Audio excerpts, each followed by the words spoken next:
Bah, here we go. Right, ready to go straight away. Why my exposure is far too high on this webcam. But hey, well, I'll need to figure that out. My webcam's just been a massive pain in the arse recently. Anyway, we are here. We are ready to play. Everyone say hi. Hi. Hi. Oh, Ow, my ears. I need to. I'm sorry, David. I have to turn you down again.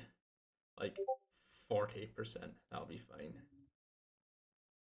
I'll sit back here now, and then you can't hear me again. It's probably very much depends on where I am in relation to the mic. Well, we'll see. We'll see how it goes. But we'll we'll just get started. So, it's been 2 weeks again, unfortunately.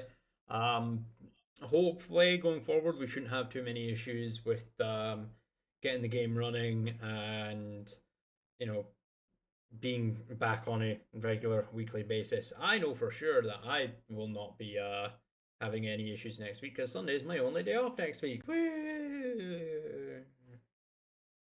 I mean, yay, D&D. So hopefully no issues. We're losing Evelyn webcam. You alright, Eve? quick restart in the Oh, chat. quick restart. So webcams are probably going to get botched up in a second because Evelyn's going to probably restart the computer or restart Discord, one of the two. There she goes. And welcome back. Hello, I can hear. Can I be heard? You can be Yes. heard, yes. Be heard. Hooray! Yay! Right, so continuing off from where we played last time. I was about to say last week, but no, last time because it was 2 weeks ago. Last time we played, you guys had dealt with the werewolf threat that was in the Parchwood Timberlands to the northeast of Whitestone. Unfortunately, losing the companionship of one of your party members, Talar the cleric, going her own way from what you can tell. You return to the Hydra's Ale House and manage to finish off your long rest. Couple individuals having some spending some very personal time together before you set off to see about dealing with the hanging of this alleged werewolf. You made your way to the Dawnfather Square where everyone was getting ready. There was, surprisingly, cake and beer at a hanging. I still need to post a picture of that roll, by the way. It's on my phone somewhere, but I'll get it at some point. But there was cake and beer at a hanging, and as you were trying to figure out what you were going to do, how you were going to prove this man's innocence, the Lord of Whitestone made his way down from Castle Whitestone and announced that this individual had been proven as a werewolf, and he was essentially dragged through the main thoroughfare of Whitestone, being ridiculed, having tomatoes and rocks and all sorts thrown at him as the denizens of Whitestone, were glad to be getting rid of a threat to Whitestone and her people. You considered your options as to how to prove this man's innocence, and Coralina, you passed one of your silver coins, which is made of pure silver, to Temple and told him to throw it at the individual. And as the coin made contact with the individual's cheek, you saw a triangular burn mark on his cheek as the coin made contact. And as you've been made aware of, kind of like iron is to the Fae, when silver contacts a lycanthrope, it is almost instantaneous burns. The person that you thought to be innocent, you just couldn't prove that innocence. Sort this out real quick. There we go. You weren't able to prove his innocence from what you could tell. He was indeed a werewolf, and before any other action could have been taken, you watched this man hang.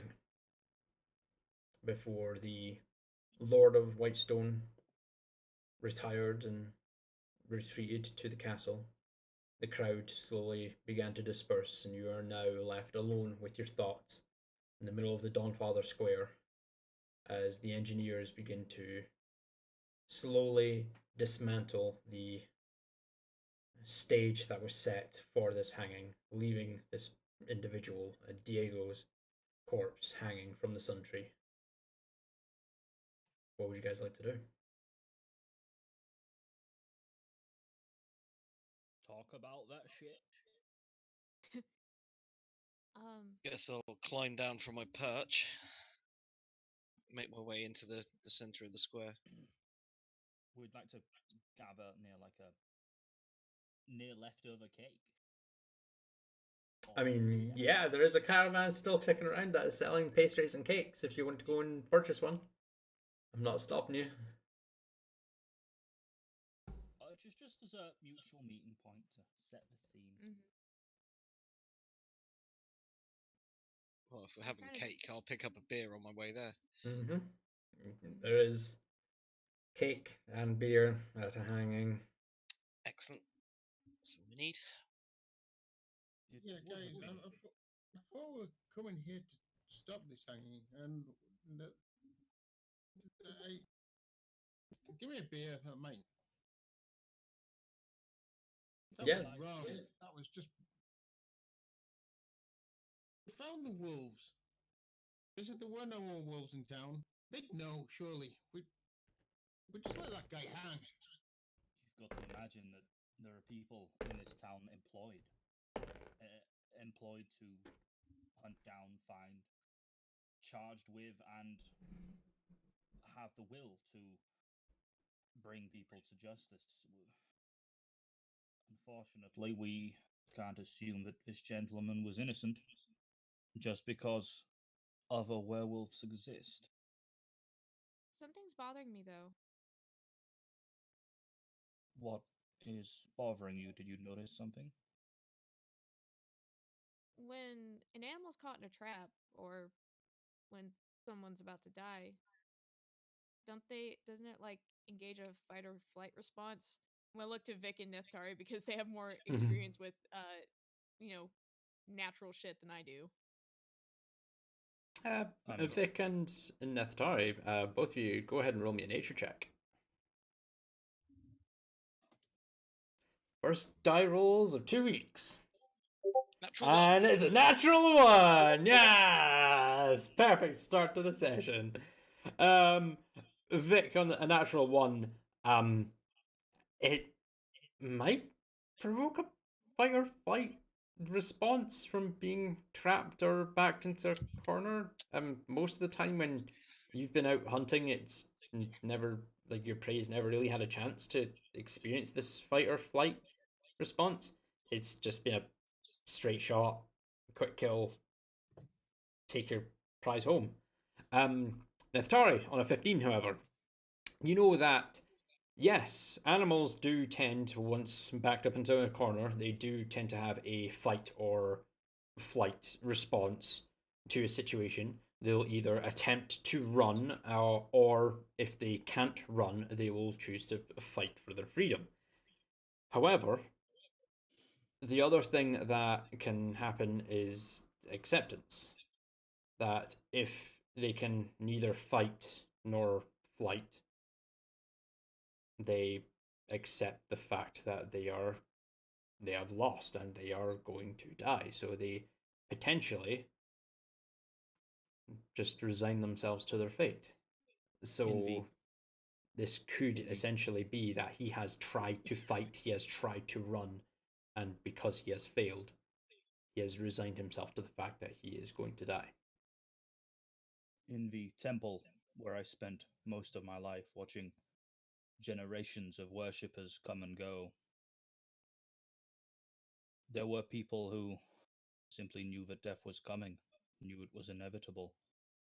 Perhaps my experiences are different because the people I was seeing were followers of a god of death, of the natural order of things, but I've seen more people accepting of death gonna have writhing in pain, even with our sullied history. Yeah, he wasn't just an animal either. An animal might fight or flight. He was human, and he probably fought when they captured him. Once he's in chains and he's been marched through the streets with guards on each side of him, what's the point? If he tries to run, it'll just hurt him even more. We don't know what he was subjected to in captivity anyway. They could have done anything to him. He could have Maybe. family, could have just broken him. Maybe he had Maybe no he fight was left. a long time denizen of this town. Maybe he knew he was hurting people, and maybe he knew it was time to go. We couldn't possibly know, because I suppose we never got a chance to speak to the gentleman. Yeah. Regrets there. I thought we were just going to come march along to the hanging and, hey, that guy's innocent, you can let him go now. And they would just turn around and listen to us, and instead we just left feeling help. Even that could have been a mistake, sorry. The guards and that captain guy seemed pretty determined that this hanging was going to take place, whatever. Coralina, Well, I saw you doing something, some kind of magic to try and determine what the guard was thinking, I think you said. Did that give you any insight? Other than what the guy looked like and that this was going to take place, it was a little uneasy, but that could have been that he maybe thought somebody was his mind, and he was kind of right.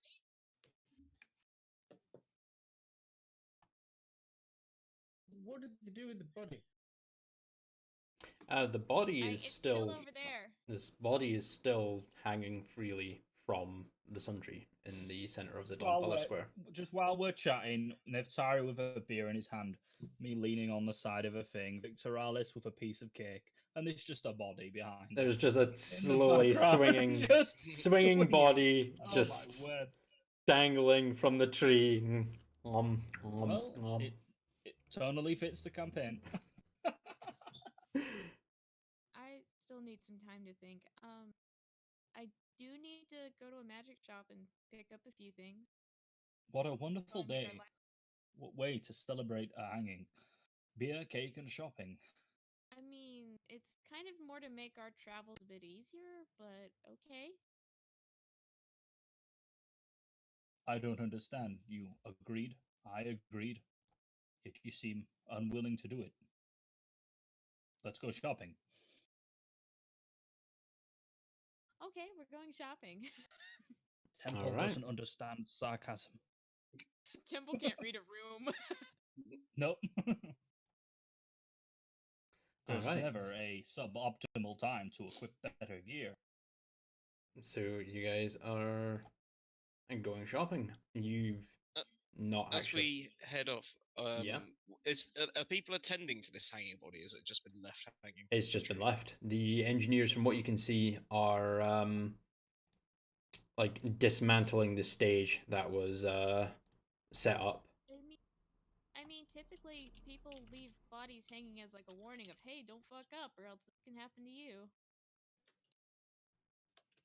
I'm gonna sort of, as we're making motion to leave the square and go shopping, I want to go up and just take a bit of a closer look. I want to see what state this is in, if I can tell, whether he's got kind of wounds from shackles or any kind of punishment that he's been under since he's been in captivity. And if I can get close enough, how high is he off the ground? He's about 15, 20 feet off the ground. Okay. It is quite a large tree, the sun tree. Yeah.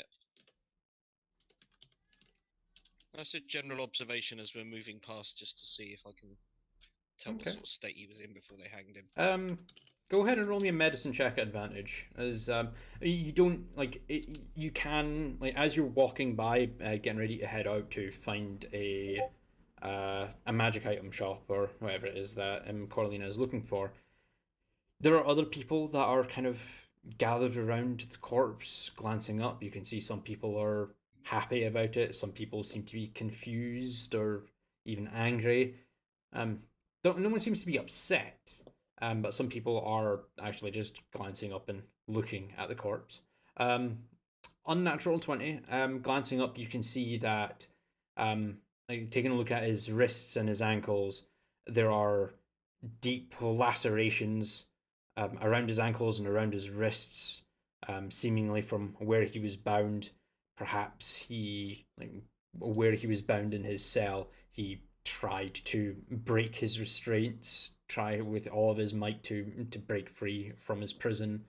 You can see that his skin is clammy and dirty, covered in like dirt and blood and dried up sweat.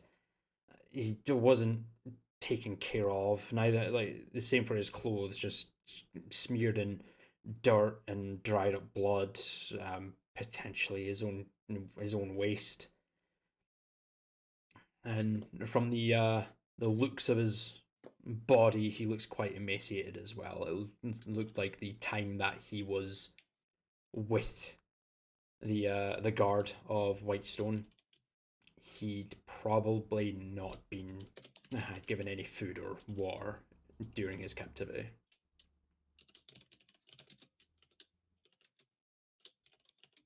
Remind me not to stay with those guys in a bad way. Try and sniff him, just see if we can pick anything up from his scent. Yeah. um, Go ahead and roll me a survival check.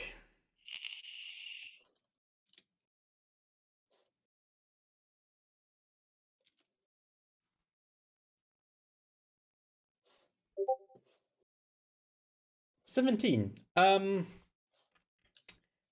He smells really bad, not gonna lie. You can, like, Victoris, were you, like, announcing your observations about his condition to the rest of the party? Yeah, quietly, not shouting. Yeah, it not to the shouting it out, rest but of the like square, but just saying it out loud, not loud, not you're just like pointing out, like a monotone kind of thing, like you were monologuing kind of style. Yep. Yeah. So from what Vic has said, you can tell that yes, he has definitely been staying in his own waste. He has a very kind of damp, musky smell to him, probably because of the conditions that he was kept in and the location itself, probably like any cellar, basement, whatever, dungeon, underground, away from sunlight. But the one thing that you can always pick up when you're like trying to track something through smell in Neth'Tari is the smell of the nature around the individual. So, like, if you were to take a smell of like a cow as an example, you get the hints of fresh grass, the fresh air, morning dew, stuff like that, because that's the environment that they more typically reside in. This individual typically smells of leather, stale sweat, and oils of different kinds, but he does not have the hint of being out and around, like in nature, in the wilderness. It's kind of strange for a convicted and proven werewolf. We'll sweat, oils, and leather. Yes. It doesn't smell like a wolf. Oh, I've just clicked as to why you're giggling, Kayla. I've just clicked. So what the thing is, he was a gimp. No, actually, he worked in the tannery, but thanks. Thanks for just putting that out there, Kayla. I really appreciate that. I mean, No, just shush. Just you shush. So, which store should we head to first? like I said, I need some magic components so we can make our travels a little bit easier. I mean, it'll help save money with having to go to an inn every night. Okay. I'm gonna, I'll go along. gonna check out some other shops. You're not gonna get thrown out of those, are you? No, well, I don't know yet, but I checked out the magic shop last time, so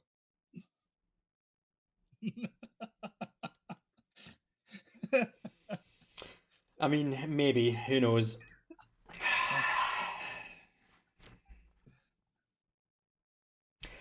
But yes, would you guys like to head out to the Northern Ward to try and find a magic shop to get your supplies? All right, cool. Who are you all going? Are you all going with, or are you guys wanting to do your own thing? Each at a different shop. No, I'm good. I'll go with. I'm still mulling this whole hanging thing over, so I'm Okay. a bit preoccupied. we'll walk down the street and see if we see any other interesting shops on the way, and maybe split up. Oh yeah, Okay. Is there you're like not going to be welcome in the magic shop, are you? No, sorry. Oh, No. No, he only got thrown out of the one in Western. I mean, Well. I'm sure they haven't posted pictures of me in every magic shop from here to a cry, but Let's hope not. I'm so glad Adazium didn't roll the dice then. To see if that is indeed the case. It's like pub watch. yeah. Is he rolling to see if there's a pub watch, and then rolling to see if the pub watch has got him? You don't know, and you'll never know. Right, so are you guys heading out? Yeah. What are you guys looking for in particular? Are you just looking for like a magic item shop? You're looking for just a general store? That would sell spell components. Okay, and everyone else, you guys just looking for? I'll Like, go I'd along and keep love- an eye out for arrows, but I can pick that up. Okay, I'd love a new shield if one can be found. and a shield. Okay. Nethar, are you looking for anything in particular? Mischief. Jewelers, perhaps? Condoms? Whips, And chains. a tannery? A leather goods type shop? Wouldn't as a beast hide, wouldn't you be afraid of a tannery? I've got a scent. Gonna have a look. If there's, a saddle shop or something like that. We'll take a look. So as you're going down, Coralina and Nethtaria, both of you go ahead and roll me perception checks as you're making your way through the Northern Ward, looking for any magic item shops, anywhere that you can get your spell components and like your tannery, general item store. You know what, Temple, you as well, since you're looking for a shield as well, a new shield. What am I rolling? Barkley returned to me? A perception check. Barkley has returned to you. He is nestled on your left shoulder. Quite the thing. Always. So a perception check, please, from Neftari and Temple. And Victoria, so who are you sticking with? Are you going to stick with Neftari as he goes around, or Temple, or are you sticking with Coralina? Oh, I'll stick with Neftari just in case. Neftari, just to make sure he doesn't get into trouble, of course. Ooh, that's a natural one. A 16 and a 13. So that's a 6, 22, 35, 11. Yeah, no, it's all right. Take an average. It's just over 11. So as you guys are making your way down, Neftari, as you're like up and walking around, you're not actually able to find the tannery. This area seems to be like the Northern Ward, the the kind of business district typically is dealing with all sorts of magical, non-magical, and adventurous wares of such.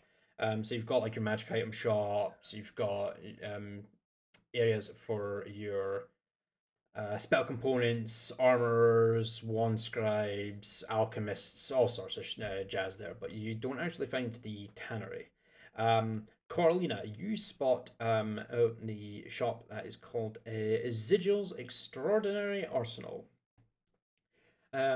It's a two-story timbered building with iron furnishings that adorn the outside. Just above the shop door is a single, like, kind of free-floating placard that has the picture of a glass vial, and inside you can actually see what looks to be a whirling storm. So you've got that, and It's a little flashy, but I like it. And Temple, as you've been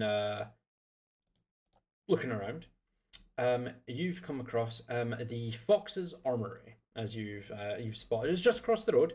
It's only a single-story building, but it's got the same kind of wrought iron furnishings. It's got like a intricate design of stained glass.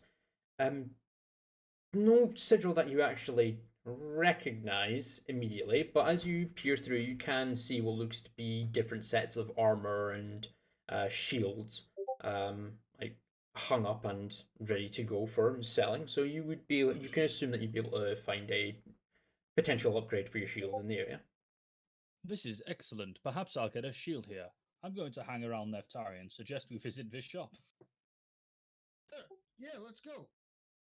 Oh, right away. Okay. Right. Yeah, fly solo. You're flying solo. All right, cool. So we'll start with you then, Carolina, since you're off on your own. As you enter, there's a soft ringing above you as the bell just kind of clinks above you. You hear soft, almost scurrying footsteps in the back before the creak of wood on wood across the floor, and as you kind of glance over to the main desk, you see the small, bald head of a gnome pop out from behind. He just kind of glances up to you and is like, "Oh, hi there. What can I do for you?" Hi, I recently came into some magic spells, and I need components for said magic spells. Of course, I can do all sorts of components. Is it components that require a dedicated monetary value, or is it just more of the mundane? A monetary value, of course. I can provide you anything that you may need, depending, of course, if you have the coin. Do you have the spell there that you are needing the component for?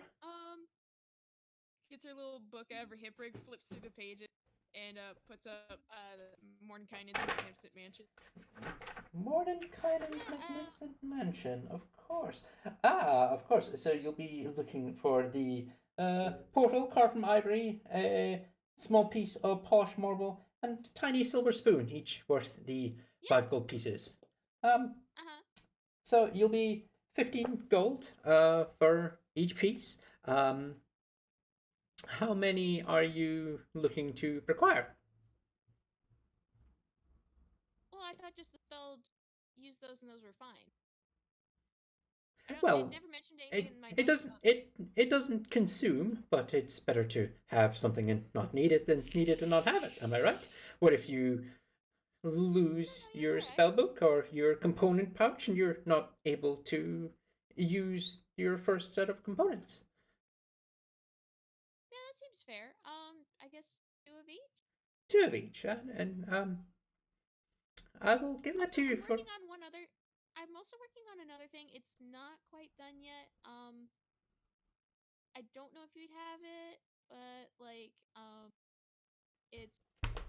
she'll flip to plane shift. I at least think that she wrote down at least what was needed.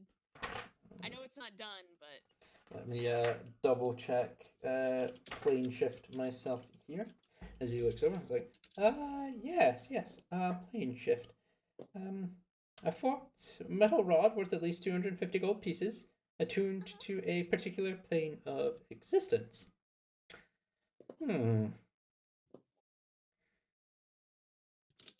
Summoner kind, I'm assuming? Yeah. Don't see many of your your prestige, your school around these parts. I think I might have something in the A lot of back. people favor evocation. Hey, evocation is to throw spells and hurt things. And I feel like conjuration is the safer of the schools, if anything, because if you make a mistake, then it's just another thing that you have to deal with. But at least if you don't drop the spell at your feet, you don't blow yourself and your friends up, right? Yep. That definitely didn't happen to me once. Definitely not. Oh, we all make mistakes. I'm sure we do. Yes, I will. If you allow me a few moments, I will go into the back and see if I have a tuned fork. Do you have any? Sorry? I was gonna say, also, if you have anything particularly inclined to scholarly pursuits, I'm also interested in those. Anything in particular in scholarly pursuits? I mean, maybe something to help me read faster, 'cause that seems to be my only hindrance to reading speed. I'll see what I have in the back. If you he kind of leans over and takes out the 6 piece components needed for Mordenkainen's and places them on the table neatly. Before he hopped off of his stool and disappears into the back. Looking around, there seems to be a magnitude of different things that the gnome sells, ranging from bows and crossbows to enchanted types of ammunition, quarterstaffs, tridents, different types of long swords. He seems to be maybe not a collector of sorts, but you can tell that from his collection that he has that perhaps that he's dealt with quite a lot of adventurers in the past.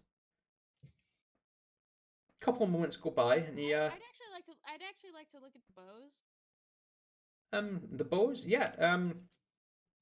There is 2 that are up on display. One is looks to be a polished kind of light pink colored body bow. It's currently not strung, but underneath it there is the description that the plants shall reign supreme, as cryptic as that sounds.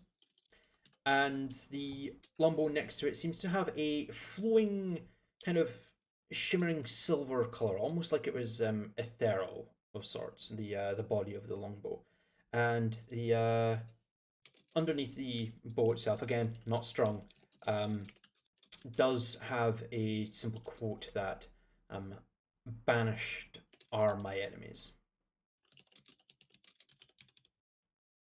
Okay.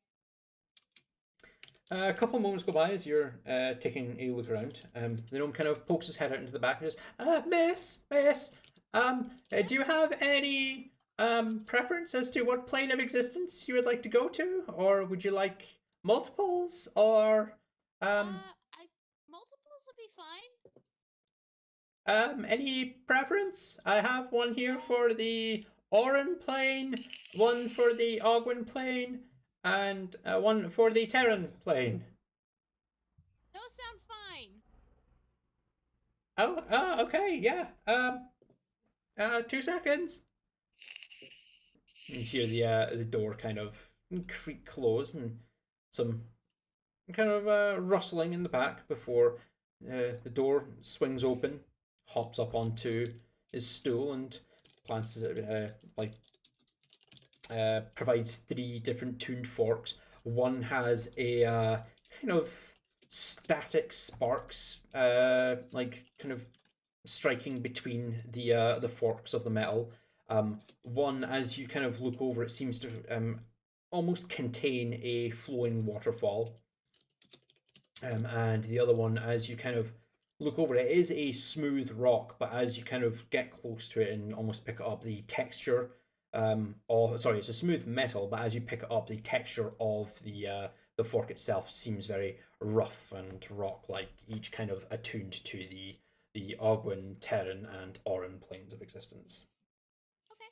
It kind of looks over to them. Oh, okay, so that's your 3 attuned metal rods that you need for your plane shift. And you have your components for the Magnificent Mansion. With all of that, taking into consideration buying in bulk. One last thing. Uh-huh. Can you tell me about those bows over there? Oh, which one? The pink or the silver? I'm not sure if Yes, pink. If you don't mind me saying, pink doesn't really seem your color. Oh no, it wouldn't be for me. I don't favor archery. I Okay. think a friend of mine was looking for a bow, so Okay. worth a shot. They're both enchanted at +1. Not the best, but they do the job. The pink one, it's interesting. It kind of causes Are they your. put way up high, DM? Sorry. Are they put up high or are they? No, they're actually kind of down to your waist, close to your knees, considering of how tall the gnome is. But there are other stocked items that are like really high up, and as you glance around, there is like kind of like a in a library how they've got the revolving stair ladder that is on the tracks. Yeah, you've got one of them that kind of flows around the room so that he could easily climb the ladder to get to his wares for selling. Well, if they're down low, I'm a little bit arcadely inclined. Do you mind if I identify? Are you okay with that? Oh well, I mean, it would take. It'll save you some breath.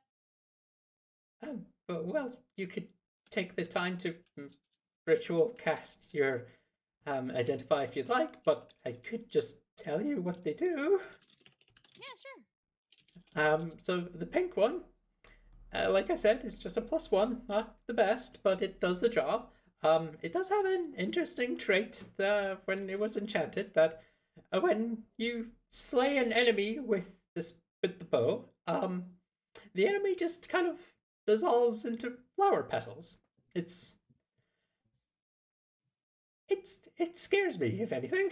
That sounds like it'd be good for disposal. It's good to return things back to nature, yes, but I'd rather not turn into flower petals when I die, if I were to die by that one. Terrifying, yeah. The other one it's kind of the same, but it's a little more I don't know, predictable, I guess. Again, it's a +1, not good, but not bad. But when you slay one of your enemies with it, the body just ceases to exist. I've found that the previous owner used that a lot when battling devils and demons. Because I'm not sure if you're aware, but devils and demons, when slain, they don't actually die per se. Their body will potentially spontaneously combust, or it will dissolve into nothing. But that's actually their physical form returning to their plane of existence. So if it's a devil, it returns to one of the levels of the 9 hells. If it's a demon, it returns to its home in the abyss. That demon can then reform its physical body and make a move on the prime material once again. However, with this one, because its physical form just ceases to exist, it can't return to its home plane of existence. Therefore, if you kill a devil with it, it can't return to the 9 hells. Therefore, it dies permanently. Oh. How much for the silver one? The silver one, I'm just trying to think of it. I tell you what, if it has piqued your interest with the 3 rods, the 6 components for the Mordenkainens, and the bow, I will provide that all to you for 1,000 gold pieces.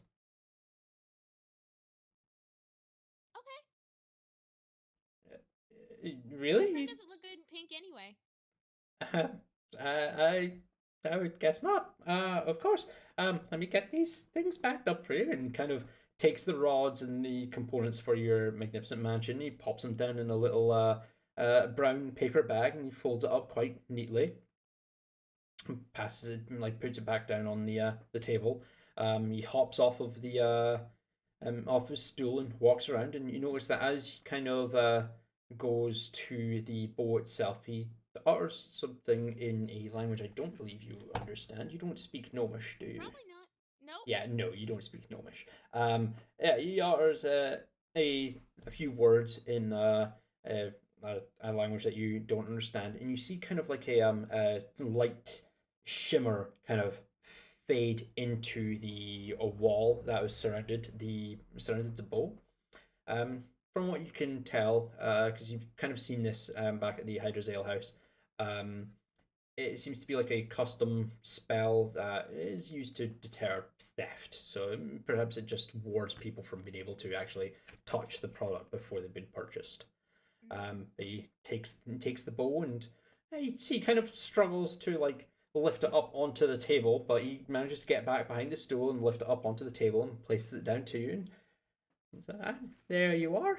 Would you like some extra ammunition with the bow, or is your friend fully stocked? And I don't keep track of what he carries, but I think this will be a nice gift, right?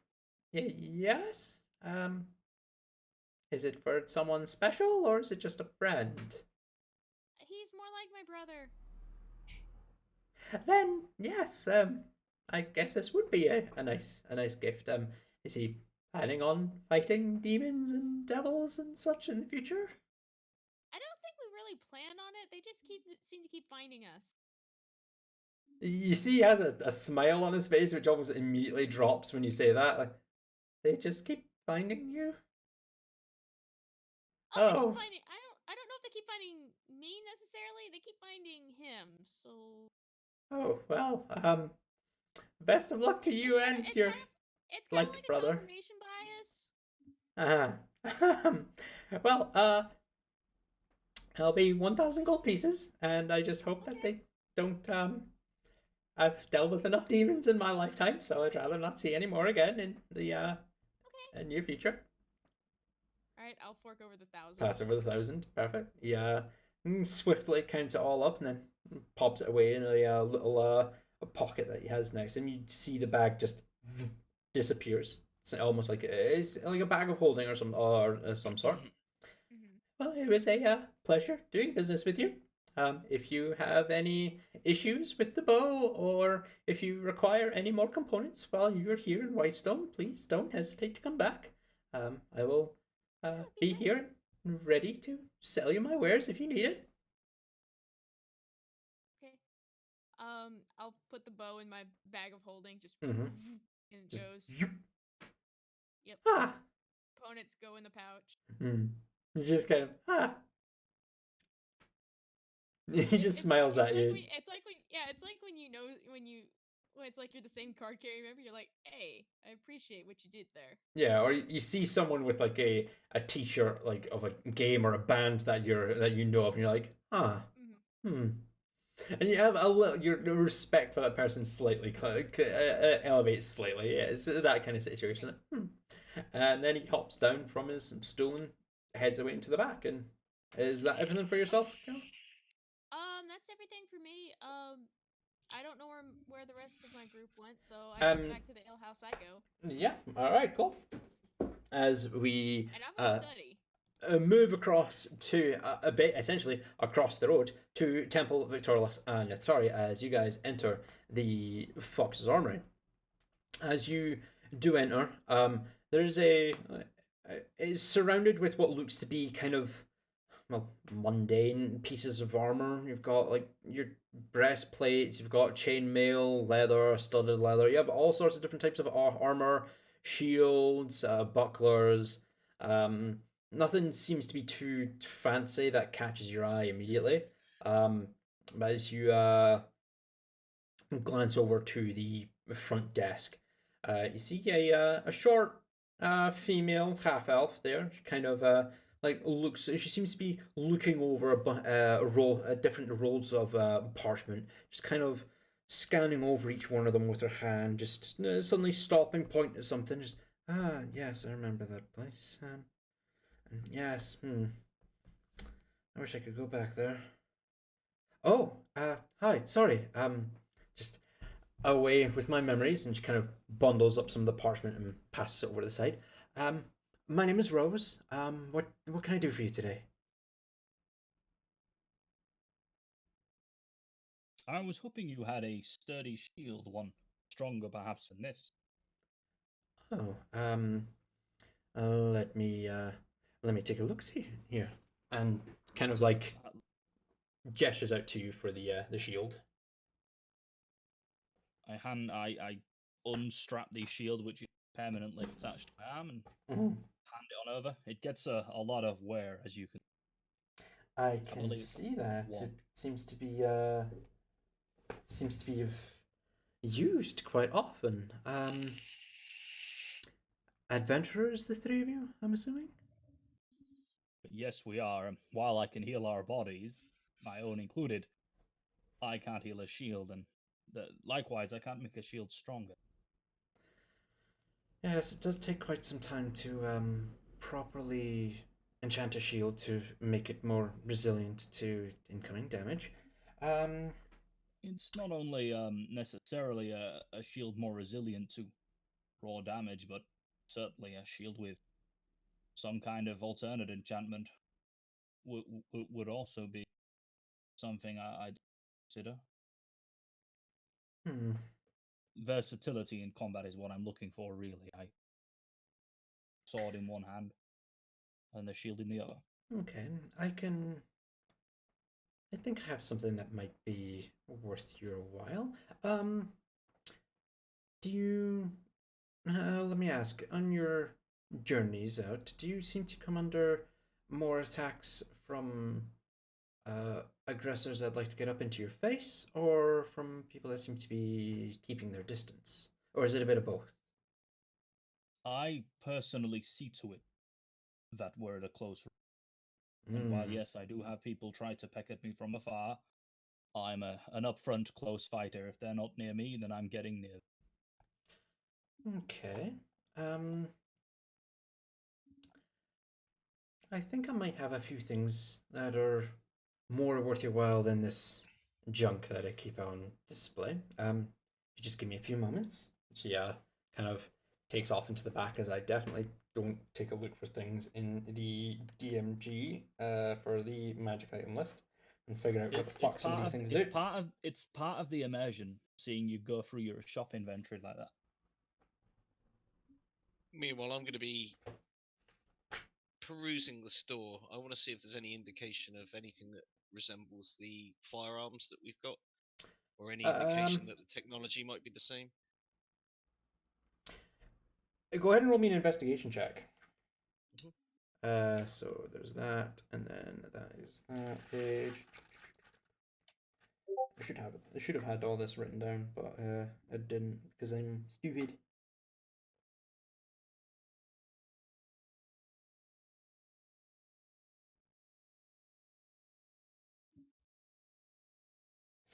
Okay, that that might work out. On a 15, as you glance around, there doesn't seem to be any kind of indication that there is this the firearm technology within the shop. But everything out the front is just really mundane, like basic long swords, short swords, daggers, bows, arrows, crossbows, armor, shields. If this Rose knows anything, it may be in the back, or she might be able to point you in the right direction.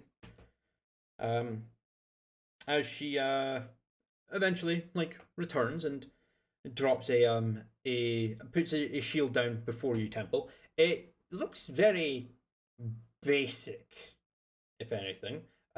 Made primarily of a what looks to be oak wood with a large metallic brace in the center with a kind of steel seal going around the edge. Like looking at it, it is It feels quite sturdy, quite like it feels heavy in your in your like in your arm. Um, it's almost the same as the shield that you have been using. And she kind of looks at you and says, "Well, this here is what we call an arrow catching shield.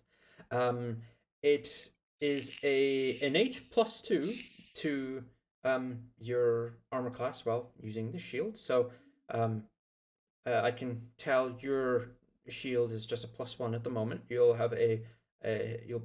basically have a +2 shield, but on top of that, it has 2 extra abilities. The first one, it allows you to boost your defense when a ranged attack is made against you. It almost gives you a sixth sense of being able to pick up when someone is targeting you with a bow, arrow, blowpipe, or even a ranged spell attack like an Eldritch Blast, as an example.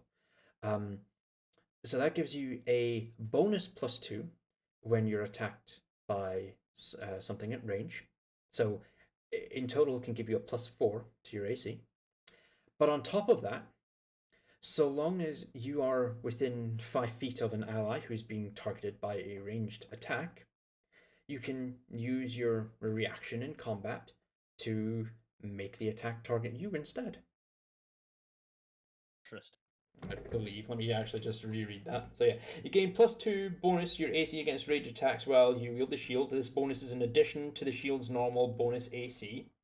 In addition, whenever an attacker makes a ranged attack against a target within 5 feet of you, you can use your reaction to become the target of the attack instead. So it doesn't even have to be an ally within 5 feet of you. It could be like a neutral NPC, or it could even be an enemy that you're trying to barter with that may be under attack from an ambush, and you could use your reaction to become the target of the ranged attack instead. So it's not completely dissimilar to my protection ability. But Kind of, yeah.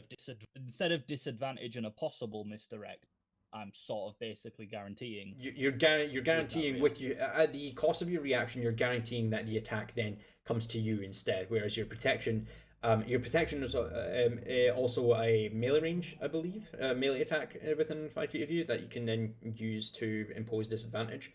Oh yeah. But Ranged with instead, so it's a range. It's basically ranged protection, but instead of invoking disadvantage, it's forcing the attack to target you instead. Can I hold the shield? Is it sturdy? It is Good very pop? sturdy. It's a little bit heavier than the one that you've been using for so long now. But it feels like it has a good weight to it. You could certainly potentially see yourself using it.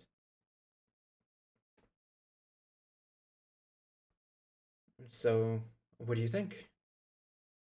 I do have other basically enchanted shields in the back. I've got a +2 shield back there. I might have a +3.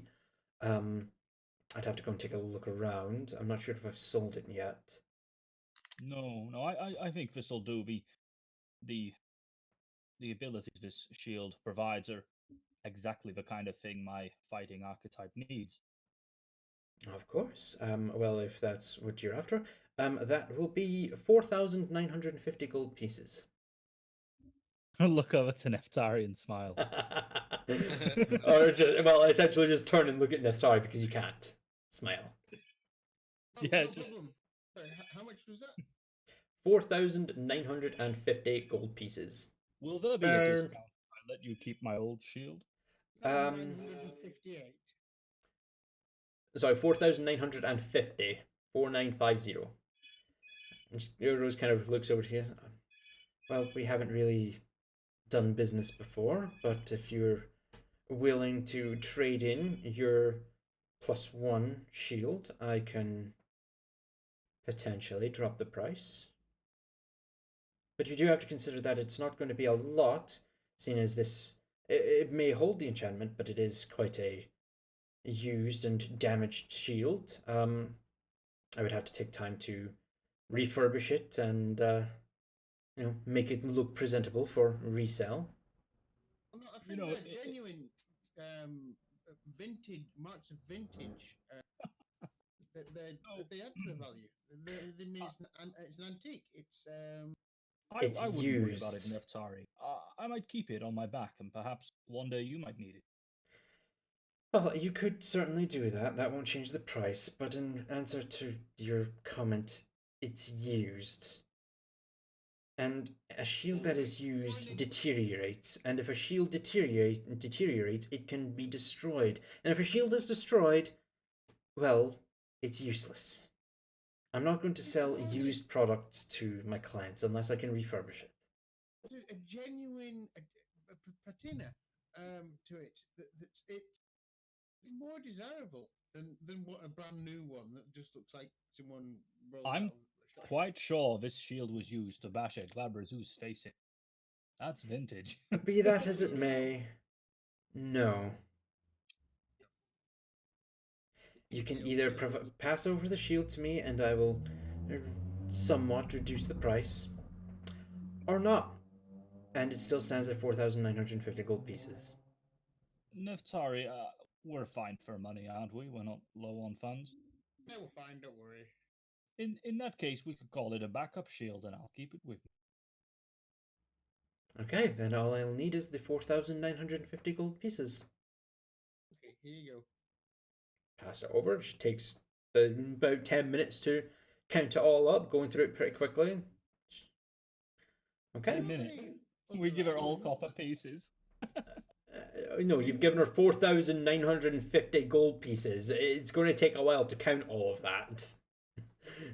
Why would you keep it? You watch as she puts it in a little sack and then pops into a chest. You hear a dull thud and metallic click. She seems to lock it away. Slides the shield over to you. And there you go. One arrow catching shield. Do you have any other items that have shielding effects? I've got all sorts of, Oh, this is an armor. What do you have?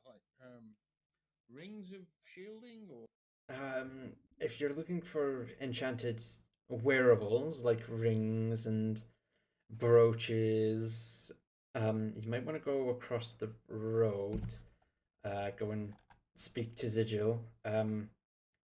He might have something there for you. The magic shop, you mean? Yes. This is an armory. I deal with weapons and armor and shields. I don't really deal with rings and cloaks and boots and stuff. She's not that kind of girl. Okay, well, I'm done. And what about you, Elodrin? Are you looking for anything? Well, I'm always interested in some additional defense, but it's like everything in here is fairly standard, and I like to travel light. However, I wonder if you ever come across anything like this, and I'm going to take one of the rifles out of my quiver, place it down on the counter. No, I have actually. Not very often. I've only seen.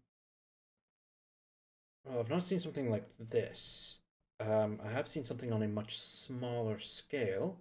No, one of these, perhaps, and I'll take out one of the pistols and put that down on the counter. Where are you finding this? We were attacked a long way from here. Uh-huh. Where is it? Where was we that? came to understand that these items may have originated here in your fair city. The design for these weapons originated here, yes. But not these. Just kind of leans over and picks up the pistol and looks over. This is the design. One moment. She kind of pops it aside, pushing the rifle and the pistol back to you, closer to the edge of the desk. The rolls of parchment to her side that you first saw her going over, she plucks one out, pops it down, and unrolls it, and you see what looks to be a depiction of some kind of landmass. Kind of looks over, like, right here, if memory serves, this was a Dragonborn clan. Now, firearms are rare. Not many places has access to the black powder, which is used to project the round forward. Kind of like, essentially, it's like the string of a bow. It combusts, and with the pressure and gases released from that combustion, releases a small projectile. And I'm assuming you have the ammunition required to fire the weapons.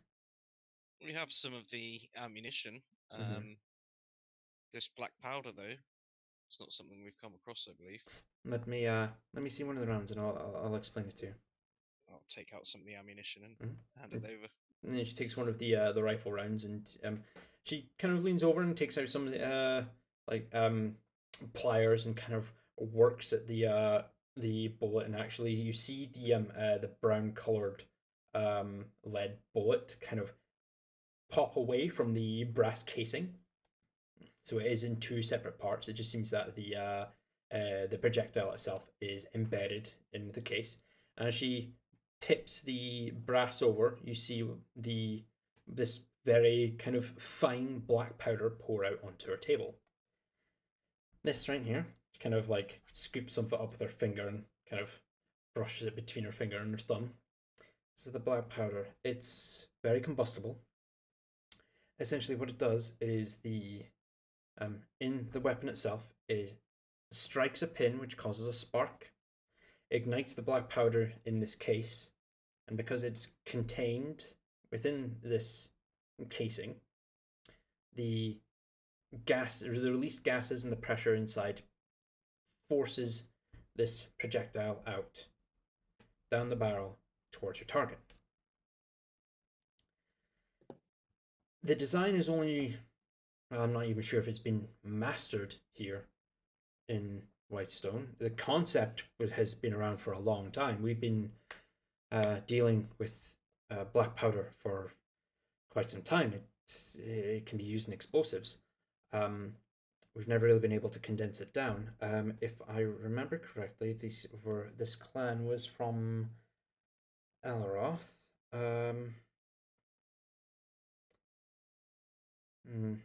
I'd have to take a.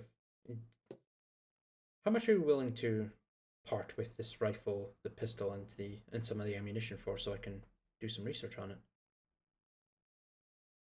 I'm not sure that we're that keen to part ways. Do you only have one of each? I'm just gonna check in my bag. How many do we have? I've got one rifle, one gun. One rifle, one pistol. So yeah, you've only got one of each. Yeah, we got rid of a rifle. We got rid of a gun. Yeah, I've got 30 rifle, 30 pistol ammo and 50 rifle ammo. So you've only got one of each. Yep. Okay. Would you be willing to part with one of them? I can pay you handsomely. I would love to do some research on this weaponry. I might even be able to help the doctor in her development of her own weaponry. Let's say you take the pistol on loan. On loan, okay. Do the research that you need to. And should you gain assistance in your research and something that might bear an audience from our experiences with the Lord and Lady or someone within the Castle of Whitestone, then you make our names known to them, and perhaps then we'll consider handing over the rifle. Okay. I see what you're trying to do.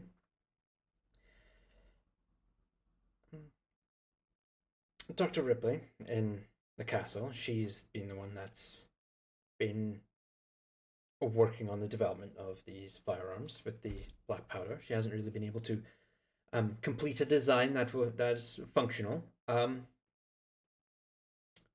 No, I can't. We can't carbon copy this, unfortunately, because the metals and materials required, and she kind of like picks up the pistol and kind of looks over it, is native to Elroth. Did she just flag the shit out of everybody? Yes, she just flagged the shit out of all of you. She hasn't. So, those of you who aren't aware, gun safety, always treat a weapon as if it's loaded. Always make sure that it's safe. Only point the weapon in at a target if you're intending to destroy it, and always be aware of your target and what's beyond it. She has just pointed this weapon that she hasn't cleared and hasn't made safe at everyone in the room. So she could potentially shoot each and every fucking one of you right now. But she's just going over it. It is native to Elroth and the Dragonborn over there. So we won't be able to copy it, but we will be able to emulate it in some way, shape, or form with our own materials. If you allow me to keep the pistol, I will put in a good word to the doctor, and if she would like to speak with you, I'm sure we could arrange for you to enter the castle walls and speak to her. Well, I'll keep this one safe until then, obviously, as I say. If they find it of interest and want to look at this, and I'll put that back into Put my... the rifle away, yep. Hopefully we'll be speaking again soon. Of course. I will let her know as soon as I possibly can. She kind of gingerly puts the pistol away in like a small box off to the side, and just kind of looks at you and gives you a smile, and this will be good for her research. I'm sure she'll make a breakthrough, and this might actually be able to bolster the defenses of Whitestone. You have my gratitude. Well, the sharing of knowledge and resources is why we're here. So if we can find favour with the castle and the lord and the lady, then it may benefit us both.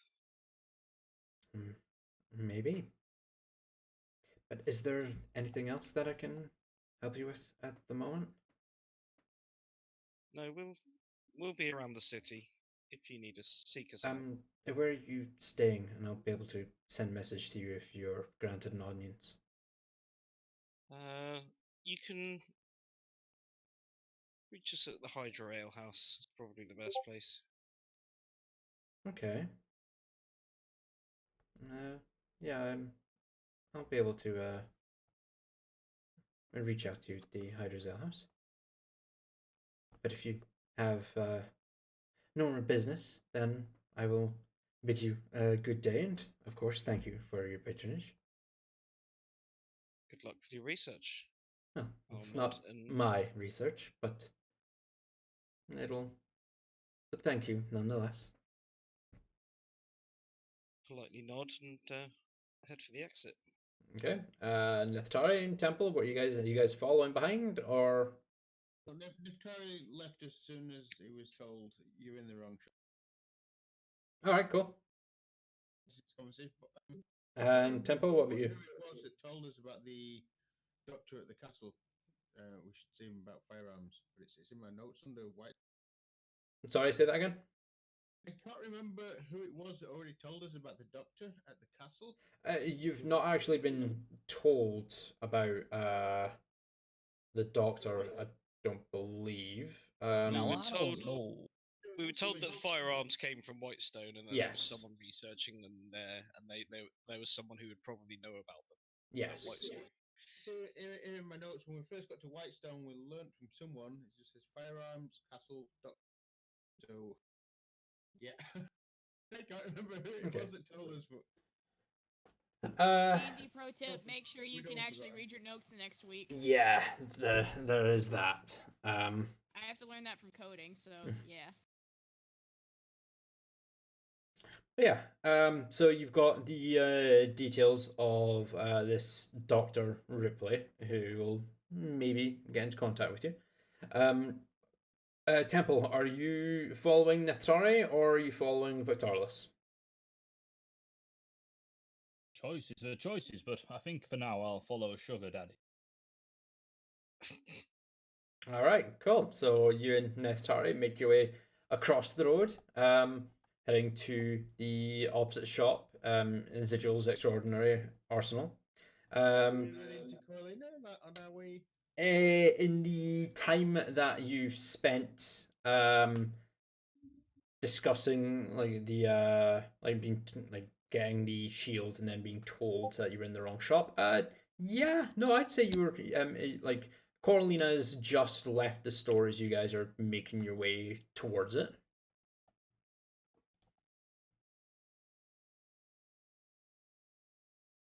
Okay. We head in. Oh. Do we see her? Yeah, she's leaving the store just as you're making your way to the door. Right. Hey, did you get what you need? Yeah, actually. That and then some. Okay. What are you guys going in? Yeah, we went to the wrong shop. I look at Temple for a minute. Look at Neftari. We didn't I get should probably thrown come out. with you. Neftari was actually very kind.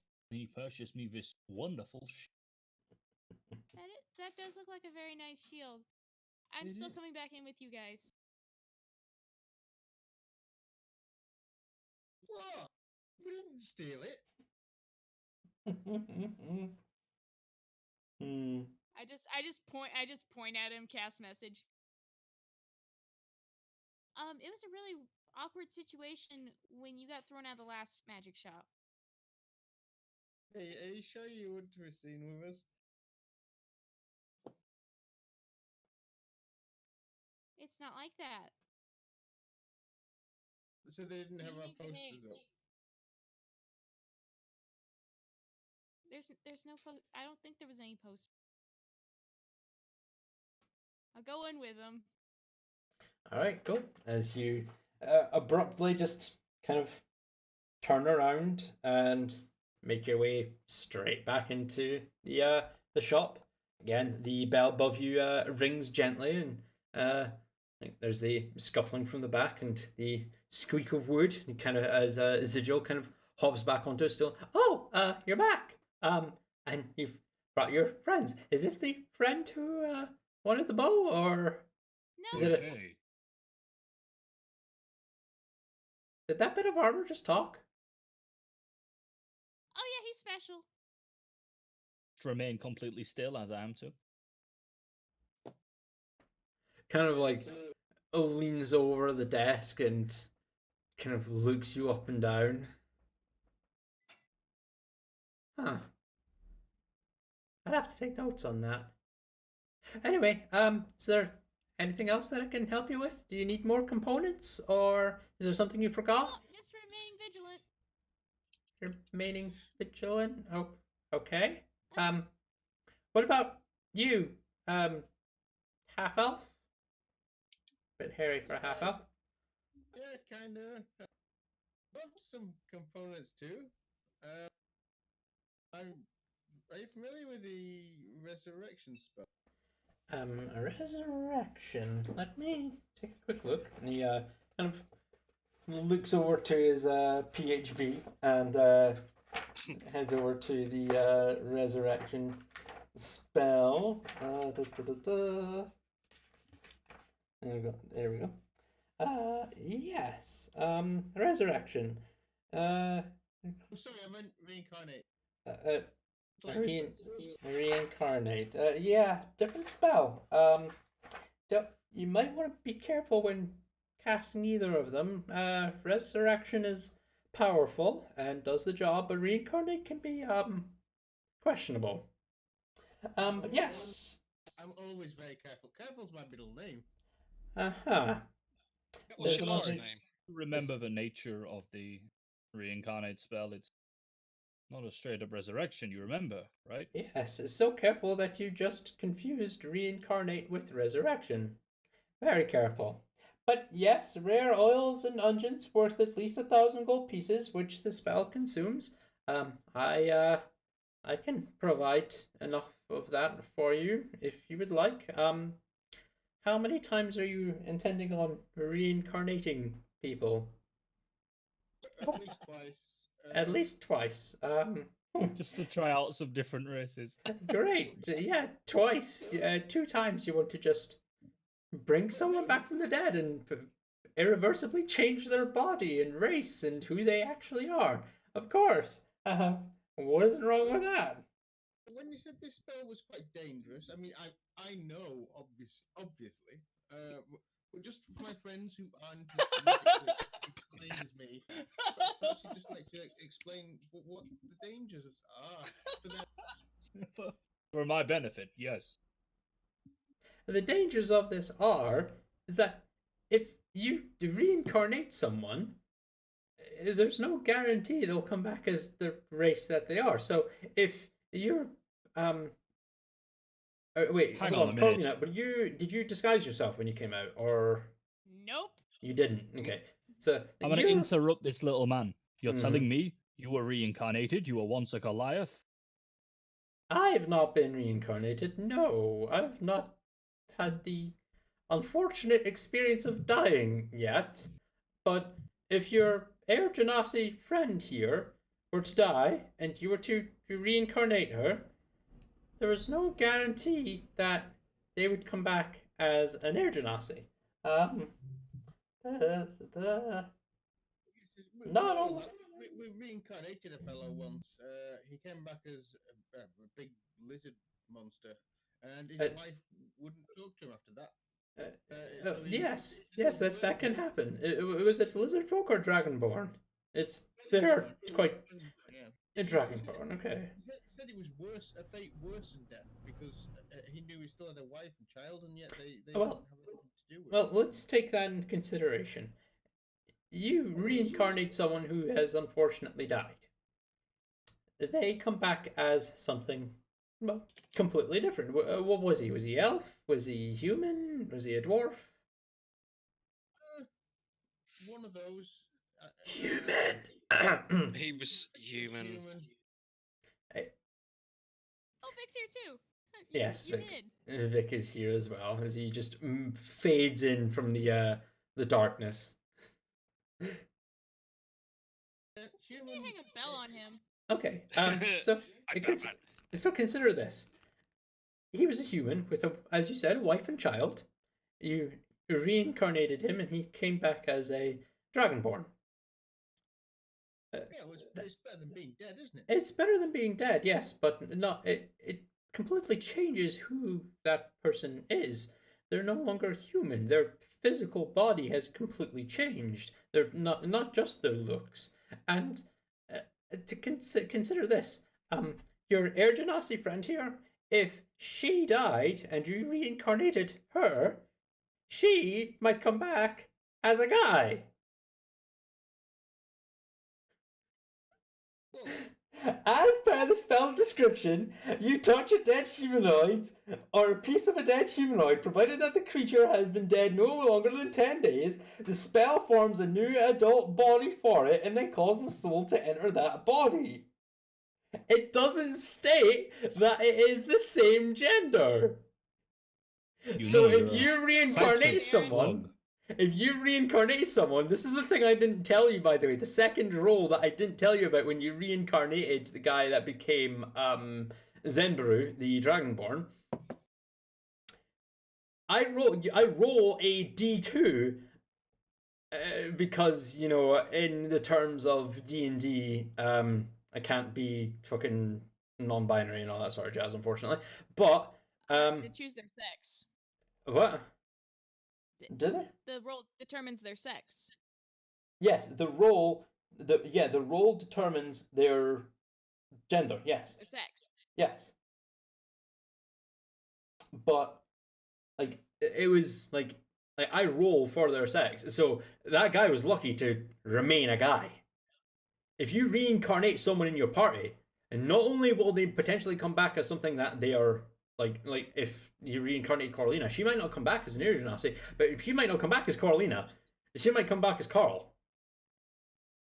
What? Like Starfire from that Titan series on telly.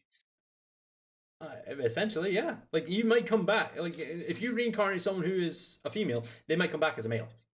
Like you have no control over that. It is completely up to the gods how this person is brought back to life, what they come back as, and what gender they are.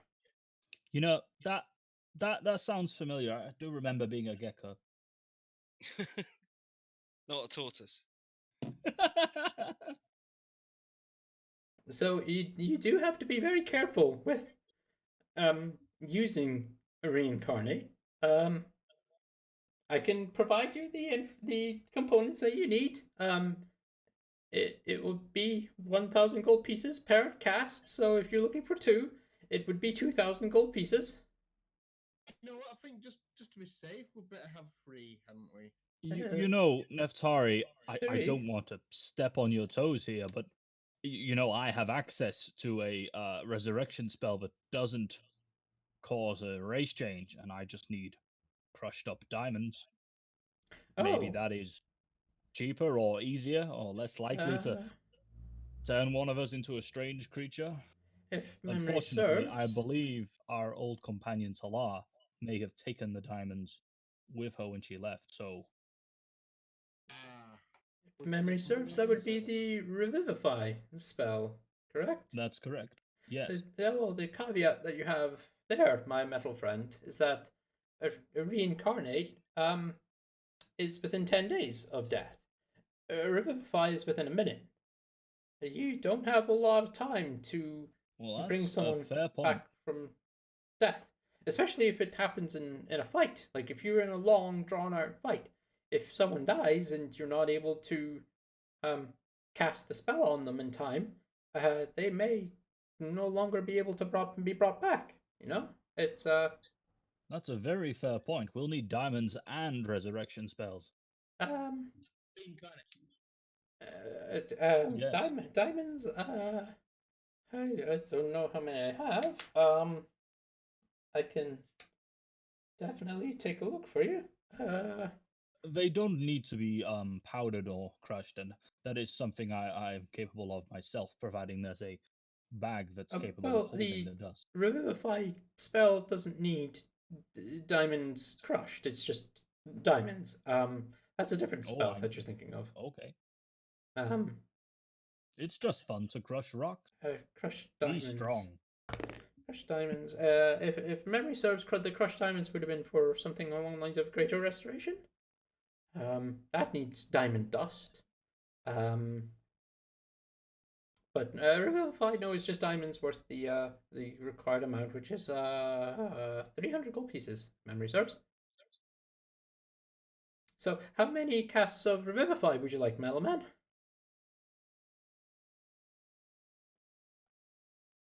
I suppose really that's down to our good friend here. How many do you think we should need? Let's go for 2 revivify, 2 reincarnate, and also the diamond dust for a greater restoration. Or Okay. Let me take a quick look at see here for Do any of us have that Greater. spell? restoration. I'm pretty sure Nathari has greater restoration.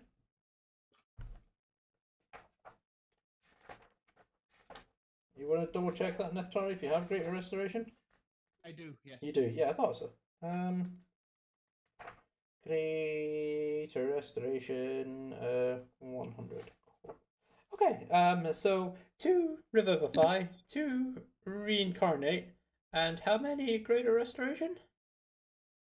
2 of those as 2 well. of those as well. Okay, so that will be 2,000, 2,600, 2,800 gold pieces in total. You'll have 2,000 for the actually wait a minute. Yes, 2,000 for the reincarnate. It's 1,000 gold pieces per spellcast. Your revivify is diamonds worth 300 gold pieces each, so that's 600, 2,600. And your greater restoration is 100 pieces worth of diamond, 100 gold pieces worth of diamond dust. 2 casts as 200 gold to make it 2,800 gold pieces in total. Here you go. Well, thank you very much. It's a pleasure doing business with you. Is there anything else that you might be needing while you're here? I do have a lot on offer. Do you have an offer? Is there something perhaps Victoralis would like? Something that helps with his ranged and archery skills, perhaps?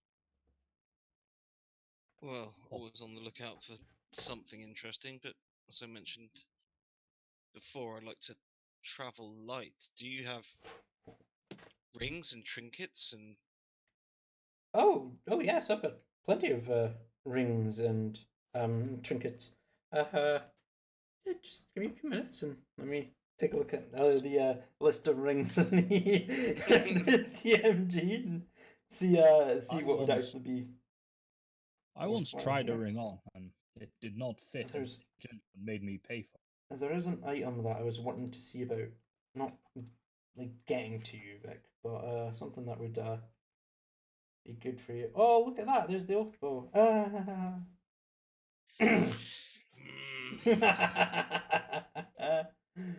uh, okay. I do have a few things here that might be worth your while. So you're the like brother that is the archer. the what? Nothing. Sort of look around the room. The light brother with the. Nothing. It's okay. So I have a few things here. I have I'm just a. looking at a random thing. I have 2 rings here that would be beneficial to yourself. The first one kind of passes it out. It's a golden, a gold band that has the kind of a adorned like hummingbird that's kind of like emblazoned into like onto the ring itself. The hummingbird itself is adorned by emeralds and sapphires and jade to kind of have a coalescing kind of multicolored feathered effect to the bird itself. The bird itself. They pass it to you. This here is the a ring of evasion. It has 3 charges. It regenerates 1d3 of charges every day at dawn. Whenever you would fail a dexterity saving throw while wearing this ring, you can expend your reaction. Use your reaction, to expend 1 charge, and can then choose to succeed in that dexterity saving throw. It's a very interesting item. The other one I have here, and you kind of like pass it out to you. It's a silver ring that's kind of a like linked chain, almost like Celtic knot design in the silver metal as it weaves around into what looks to be a shaped diamond or quartz emblazoned at the center. This here is a ring of free action. While you wear this ring, a difficult terrain doesn't cost you extra movement, so you can move through vines and deep mud and quicksand and stuff like that. Stuff that will hamper your movement. You can move through that with no issues whatsoever. And in addition, magic can neither reduce your speed, so you will always be moving as quick as you can, but it also can't cause you to be restrained. So, like if magical vines were trying to bind you, it wouldn't work, or paralyze you. Now that I like. How much is this one? The ring of free action. As I consult my table once again for prices. In fact, how much for both? Let's strike the deal. Both. Let me If you're short on funds, Victoralis, it sounds like that ring has a similar effect to a spell that I recently learned. Where the However, fuck not is needing the to table? There it cast is. them certainly does have an advantage. So I have some training to do when it comes to the evasion side of things. I just haven't had time to practice. the Ring of Evasion, I would be able to give that to you for 2,500 gold pieces. The Ring of Free Action, however, because of how beneficial it can be for someone such as yourself, I would have to provide request the sum of 5,000 gold pieces for that. So if you would like both, be 7,500 gold pieces in total. Now you have to understand these are extremely enchanted rings. They're both very beneficial. So that's I why understand. they cost quite a lot. Great deal of potential. Do I need to be attuned to these items to use them? You do require attunement to both of them, I'm afraid, yes. But can I use them both at the same time? You'd be able to, yes, so long as you have the required amount of attunement slots available. So as long as you're not attuned to your maximum of 3, you can attune to it. In which case, sir, I think we have a deal. Well, I'm going to hand over. Before you pass over all of that to the 7,500, I do have one other item that might pique your interest. Yeah, kind of leans over and passes you over a book. Slides over to you. This here is a very interesting book, magical in nature. It is called the Manual of Quickness of Action. This book contains coordination and balance exercises, and its words are charged with magic. If you spend 48 hours over a period of 6 days or fewer studying this book's contents and practicing its guidelines, your dex score will increase by 2. As does your maximum for that score. So your dexterity score will increase to a maximum of 22, naturally. It then loses its magic, of course, and you won't be able to use it again for another century. But it will give you an automatic increase of your dex score by 2 points, and your natural maximum will climb to 22. I like the sound of this, and I haven't done any reading for a while. And the price of this fine book. Now, because this... And best of all, you can keep it for a century and use it again at a later canonically, time. Vic could probably use that thing twice. He'd actually, probably get through about 7 or 8 uses. 7 or 8 times actually for Victorious. Really? Now, Damn. They lived about 900 years old, 1,000 years old, maybe. And now, because this is a very, very rare item, and because if you do purchase it and you can keep it and use it multiple times, this is quite expensive. I would part with it, including the 2 rings, for a total of 40,000 gold pieces.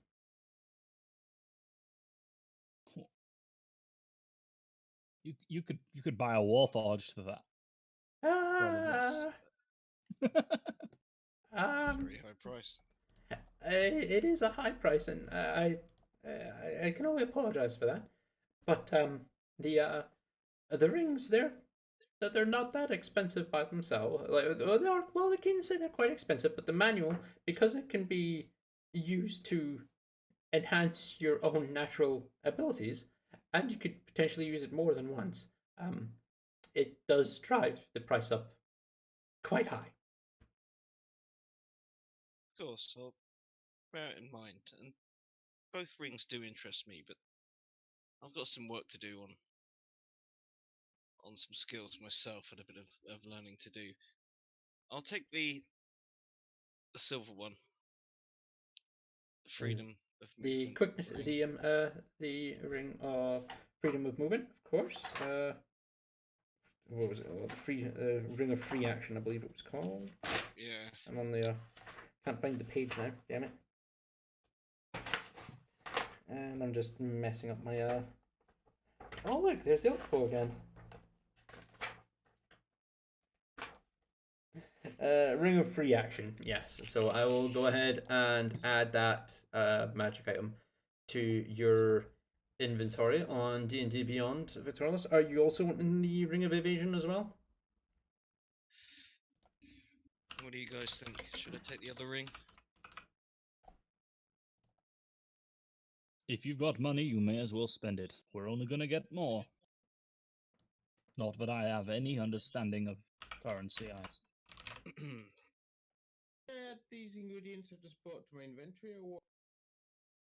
Wait, what was that?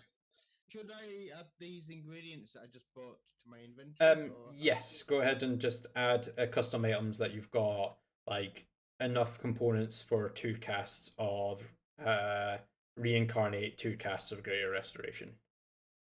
And Temple, if you wanted to add custom items for 2 casts of Revivify as well. Okay. Well, considering what I just picked up, we won't have to worry about paying for an inn.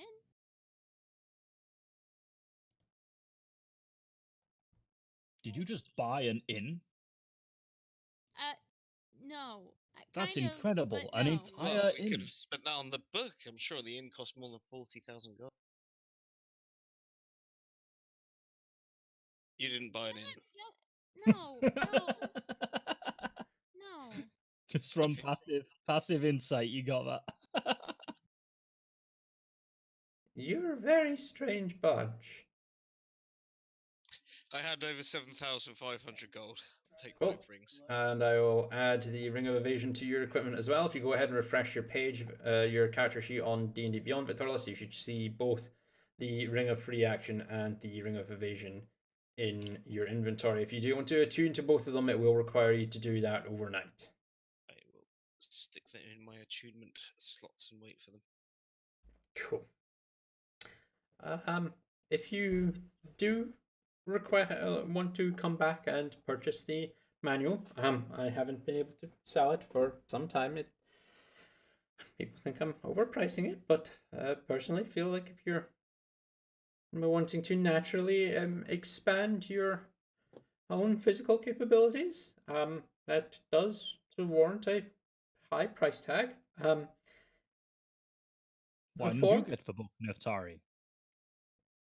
For returning customers, if you do come back, I will provide a discount at a later time. If you do come back, of course, since you have bought multiple things from me, I will reduce it down to 30,000 gold pieces in total. It was at 32,500, so that is a reduction of 2,500 gold pieces. So, you take that as you will. I appreciate your offer, sir. I'm sure I'll return. Of course. Just let me know when. Is there anything else that I can help you all with?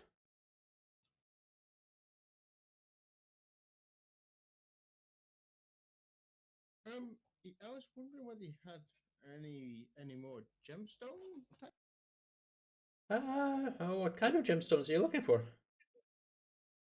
I don't know. Maybe a necklace or a pendant or something. Like I can. Is Carolina still looking over? Still here, still present. It depends. What kind of? I mean, I think I have a few periapts in the back that are essentially the same thing with an enchantment. If you're looking for just a mundane thing, you might want to go to jewelers. Do you want a magical periapt or bracelet or something? If you've got something interesting, I'll take a look. Yes. Let me browse through my wares once again as I keep putting the book back because I keep thinking you guys are done. And oh, look at that, you're not. This display case here.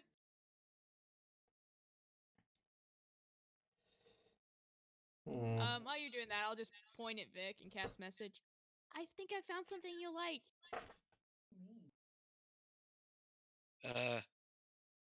Okay. Great. I'll just open up my bag of holding if he's looking, and I'll just like pull up like the first part of the silver bow. Is there I a don't know if pet it- I store don't- around here? I'll point at him again. I don't know if it matches with your aesthetic, but it looked nice. It's better than the pink one. It's got no bowstring. I mean, can't you just string it with the string you have on your bow right now? Oh, I can string it. Yeah. Yeah. Okay. Well, I guess you can string it when we get back to the ale house, and back in the bag of holding it goes. Neftari, what? Not Neftari. Sorry, sometimes I use you squishy ones, even the friendly one. Victoralis, why do you attach those arrows to your bow when you could simply throw them instead?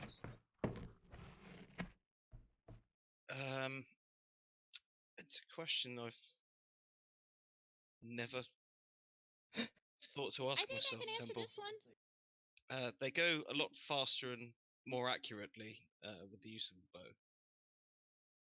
It also deals with a little bit of physics. Vic probably has to exert a lot less effort to pull the bow back because the bow's going to do some of the work as well. Versus you that would just like throw the arrow. Oh, physics. Getting physical, I Yeah. understand. What? No, just physics.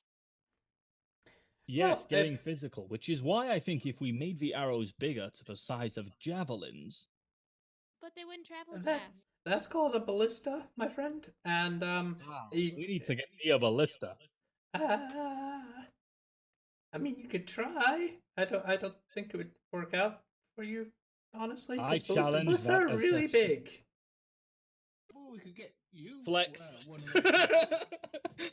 And, I understand you're quite a big person, but ballistas are much bigger than you.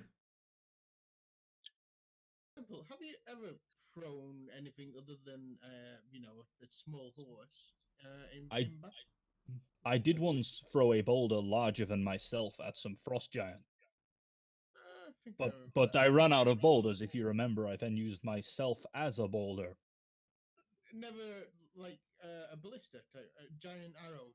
No, but I I get the mean- feeling we could attach something like that to my back and have you remotely operated. Okay. We could have a temple-mounted ballista.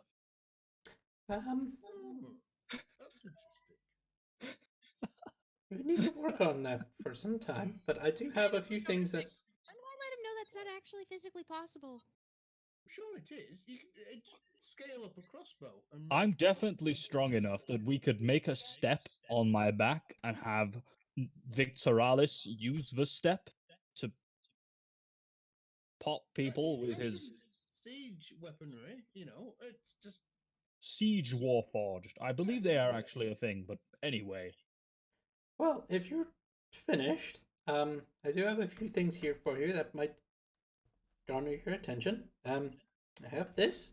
Pulls out a quite large, almost immaculate looking pearl. Kind of pops it down on a small little piece of red felt just at the end of the desk. This here is a pearl of power.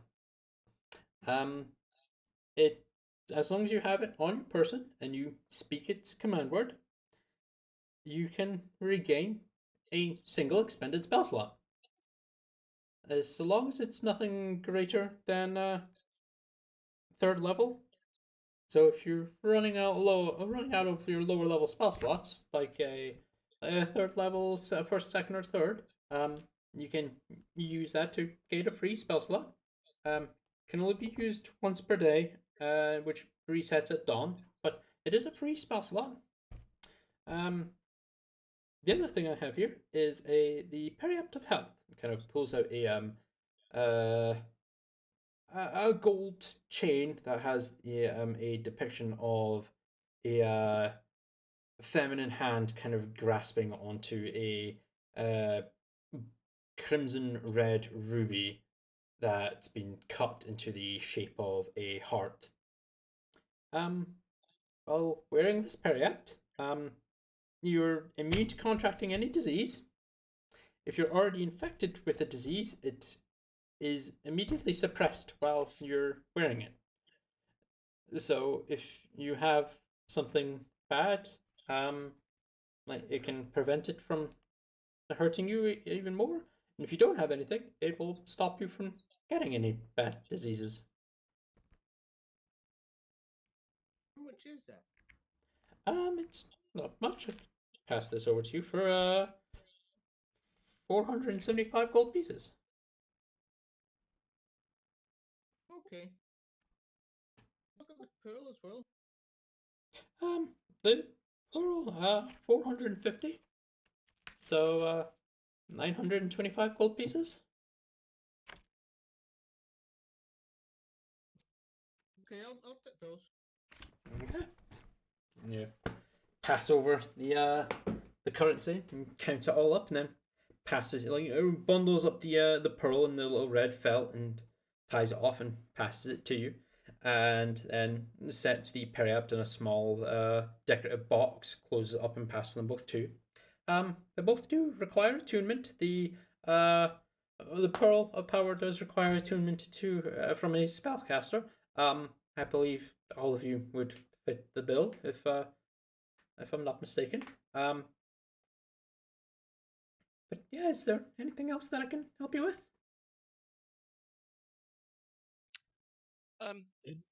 This beautiful bow that my colleagues Ah, bought for me. Yeah, that's a lovely I'll pull surprise. this. I'll It pull this looks, over one out of my bag. looks Holding. incredible. Notice it's not strung. Is there any special kind of twine or anything that you'd have, something a little bit special? it's not strong because it's twice the size of me. I just can't physically string it. Oh, I have no problem stringing it. I've had a long history of dealing with bows. Just wondered whether you had Unfortunately not. Like twine that's used for stringing bows, from what I've heard, it's not it doesn't have the mass to hold a proper enchantment. Um, because the twine can like unwind any runes that are um imprinted on it can become undone, and the enchantment would immediately fail. So it's not really enchanted twine or strung string for bows. Unfortunately, is just what you can get. I'm afraid. well, old school it is then. Well, Um, yep, happily with that. I'll put my hood up and and make I my way walk out. away. He's getting used to doing that. Wait, did Liam sign and I walk away on your? Was it your PHP? Yeah. Yeah. Yeah, cause I've I've got dagger on mine. This must be a wonderful day to be a shopkeeper selling enchanted goods. Yes, because episode 27, episode of 4 hours of shopping. Again, You treat yourself, little shopkeeper man. We are very thankful for what you've helped us with today. of course, if you require any more components, or if you want to return for the manual, let me know. And Absolutely. And if you'd ever like a free piggyback, see what it's like to be tall, please let me know. I'd be glad to help. he kind of looks at you with a look of disgust on his face. What does that? Okay, please leave now. Please go now. Thank you and goodbye. Unbelievable. He kind of steps down and walks away. Fucking sizist. Temple is a sizist. How dare you? While they were doing this and I'd already gone towards the exit, I'm heading directly back across the street to talk to To Fox's armory to speak to Rose. Fox's armory. Yeah, I'm gonna walk in at pace. I'll take the rifle out of my quiver. Yeah. What? I'll sell both of them to you for 40,000 gold. Oh, 40,000. Any particular reason why you've just suddenly had a change of heart? I want to buy a book. A book worth 40,000 gold pieces. Give or take. Must be one hell of a book. Let me see if I have 40,000 in my safe. Kind of leans over and you can hear like a dull rattling noise as she works on a tumbler lock. A door unlocks and swings open. Let's see. One large sack. Two. A third. Shit. I don't mean to be that kind of person, but would you take 35,000? If I can afford the 40. Don't get me wrong, but if I give you the 40,000, it will leave me with basically nothing here for the shop. So if someone were to come in to sell something to me, I may not be able to afford buying something else from other people. You know. No, I feel that those firearms may prove lucrative for both you and me in the long run, so I'll take 35 and you can pay me the other 5 later. Yeah, no, absolutely. Actually, what I'll do is I will speak to Dr. Ripley, for a reward for providing these firearms to me, and I will make sure that you and your companions are handsomely rewarded for providing us these very valuable tools to further advance her research. Does that sound fair? Absolutely fair to me.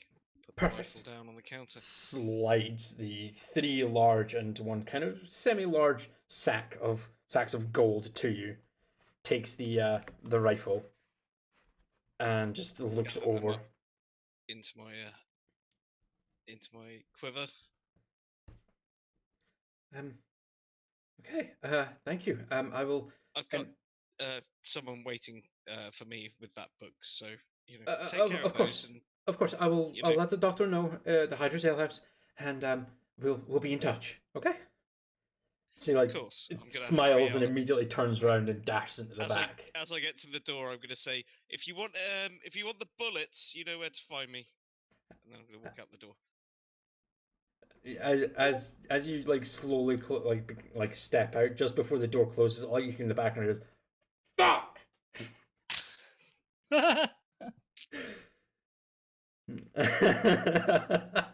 Well done.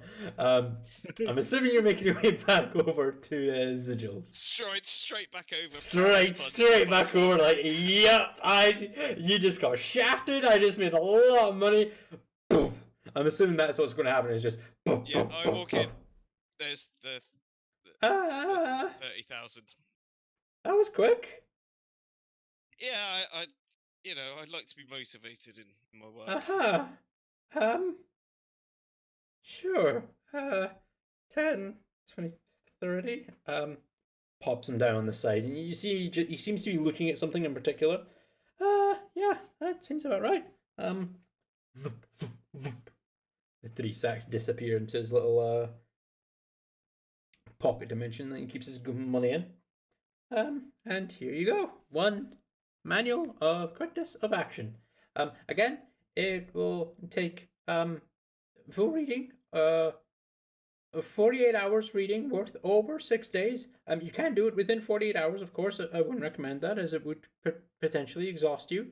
But 48 hours total over 6 days, which will, and as long as you practice the details within the book, it should be able to increase your dexterity by 2 points and increase your natural cap by 2 points as well. Victoralis, in about 800 years, can I borrow that book from you? You certainly can, Temple. I think I'll be done with it by then. Temple very smug about this. Very happy with that. Well, is that everything for the 4th time now? I think I've got some reading to do. I'm done here. Thank you, sir. No problem.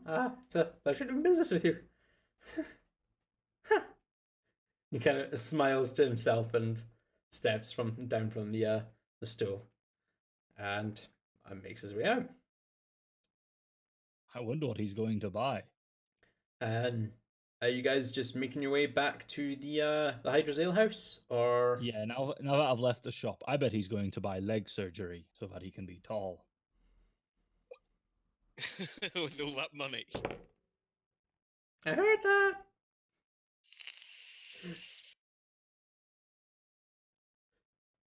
All right, so you guys make your way back through the Northern Ward, passing through the Dawnfather Square. It is starting to get closer to the evening. The sun has set. The temperature in Can we go Elwes. back via the tree? I want to check if the Yeah, boy's still hanging. And I did just say that. Yeah, sorry, That's all taking right. notes and That's all right. But yeah, you do go through the Dawnfather Square. As I said, the sun has set. The temperature is slowly starting to drop. The night air is starting to get quite chilly, and as you make your way through the Dawnfather Square, glancing up, the corpse of Diego is still there, hung by the tree. The stage has been fully deconstructed. There are a few anchor points on the ground that have remained there, considering like a potential use, like for the stage, in future, potentially. You don't know. But the corpse of Diego is still strung up, is still hung by his neck and like shackled and stationary up there. If there's not too many people around and it looks really quiet, can I try to sneak over to the corpse of Diego? Would I be stopped by guards? Potentially, but you will also have to climb the tree. Again, he's like 15, 20 feet above you, hanging from this very large tree. Right. So you'd have to climb the trunk of the tree to the branch, and then either release like the corpse from the tree by cutting the rope, or pull the rope up to grab the corpse and then leave the rope where it is. How many guards is there around, or is it quiet? Perception check.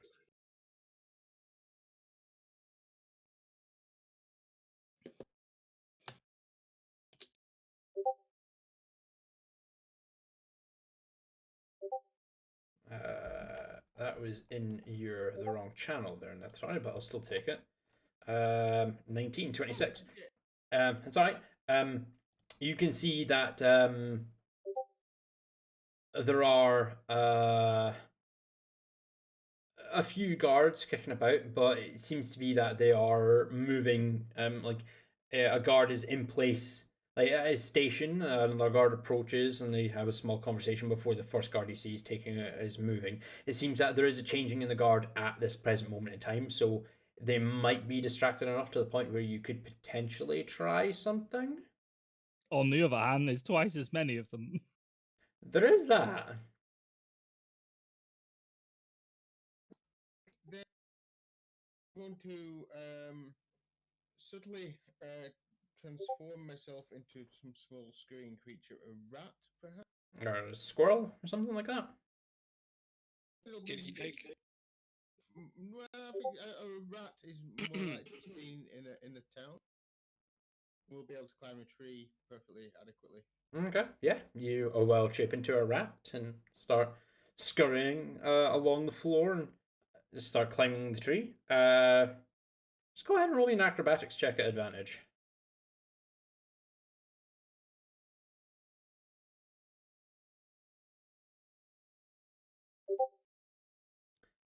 Unnatural 20. It was supposed to be at advantage. Just roll it again, just see if you get the crit. You never know.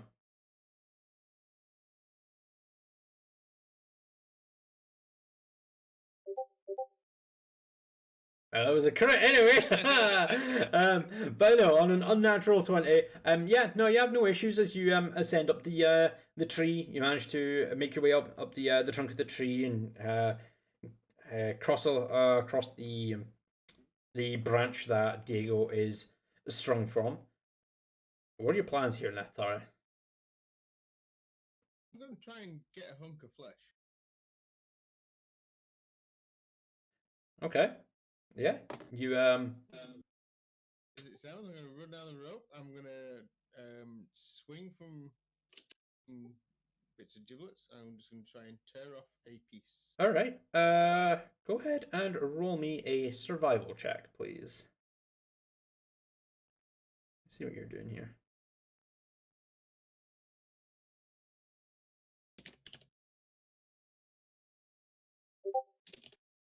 16. Yeah, what we'll say is, you drop down, you start climbing down the rope that binds Diego's neck. As you drop, you manage to kind of gnash onto the lobe of his ear, tear a chunk of his ear off, as you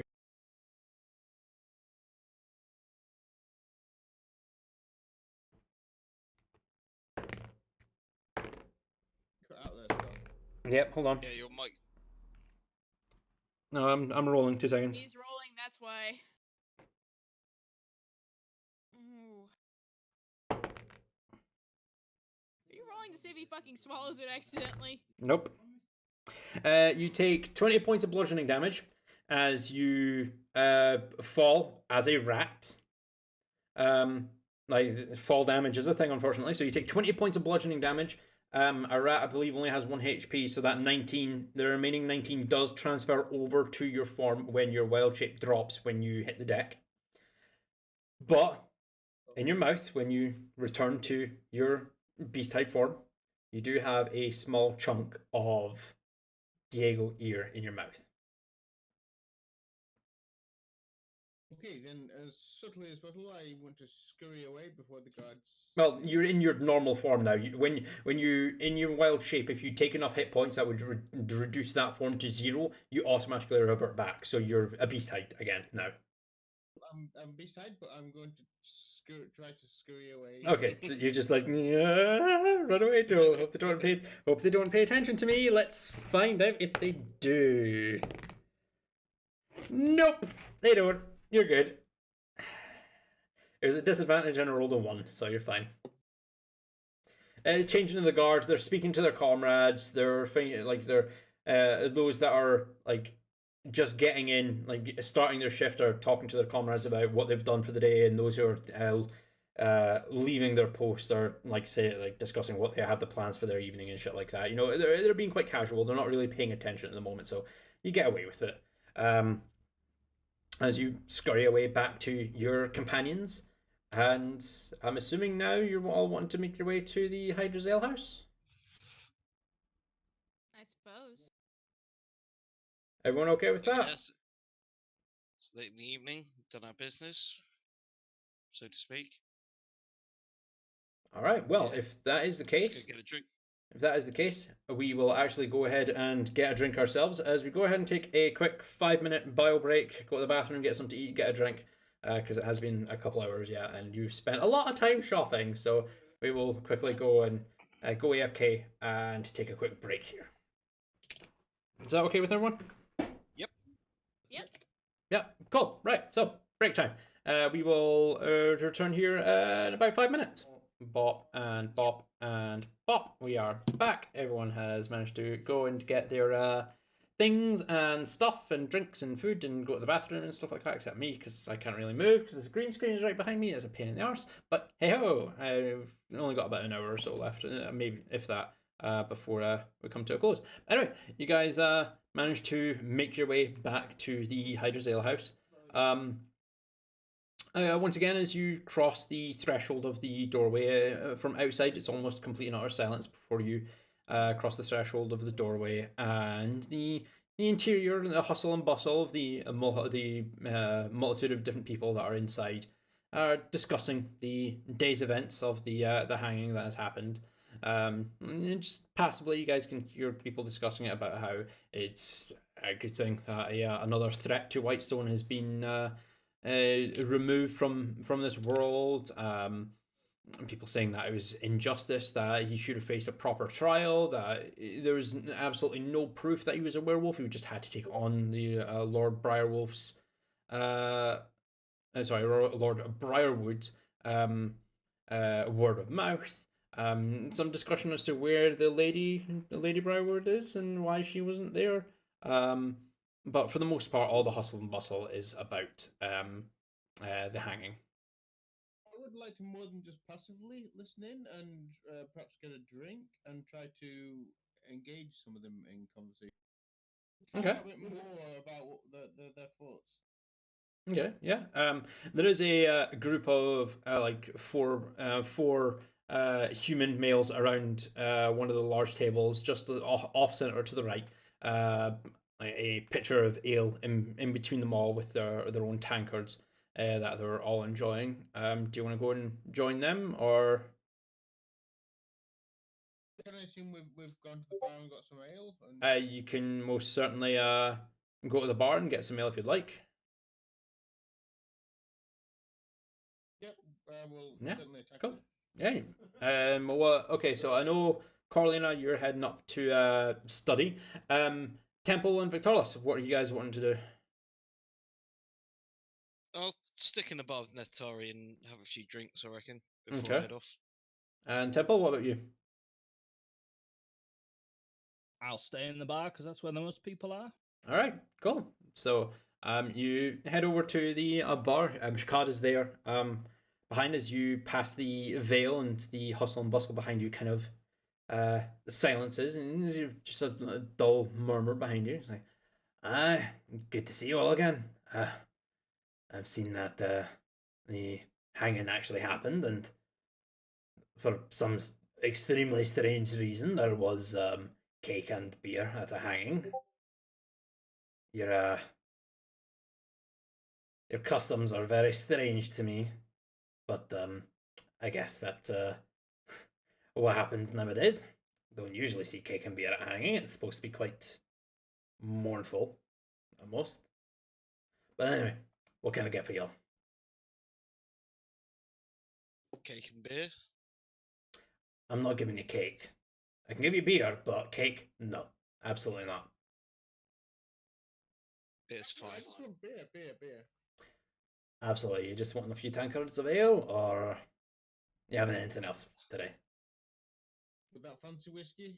No, thank you. Just ale. Just ale, of course. Anything for yourself, metal man?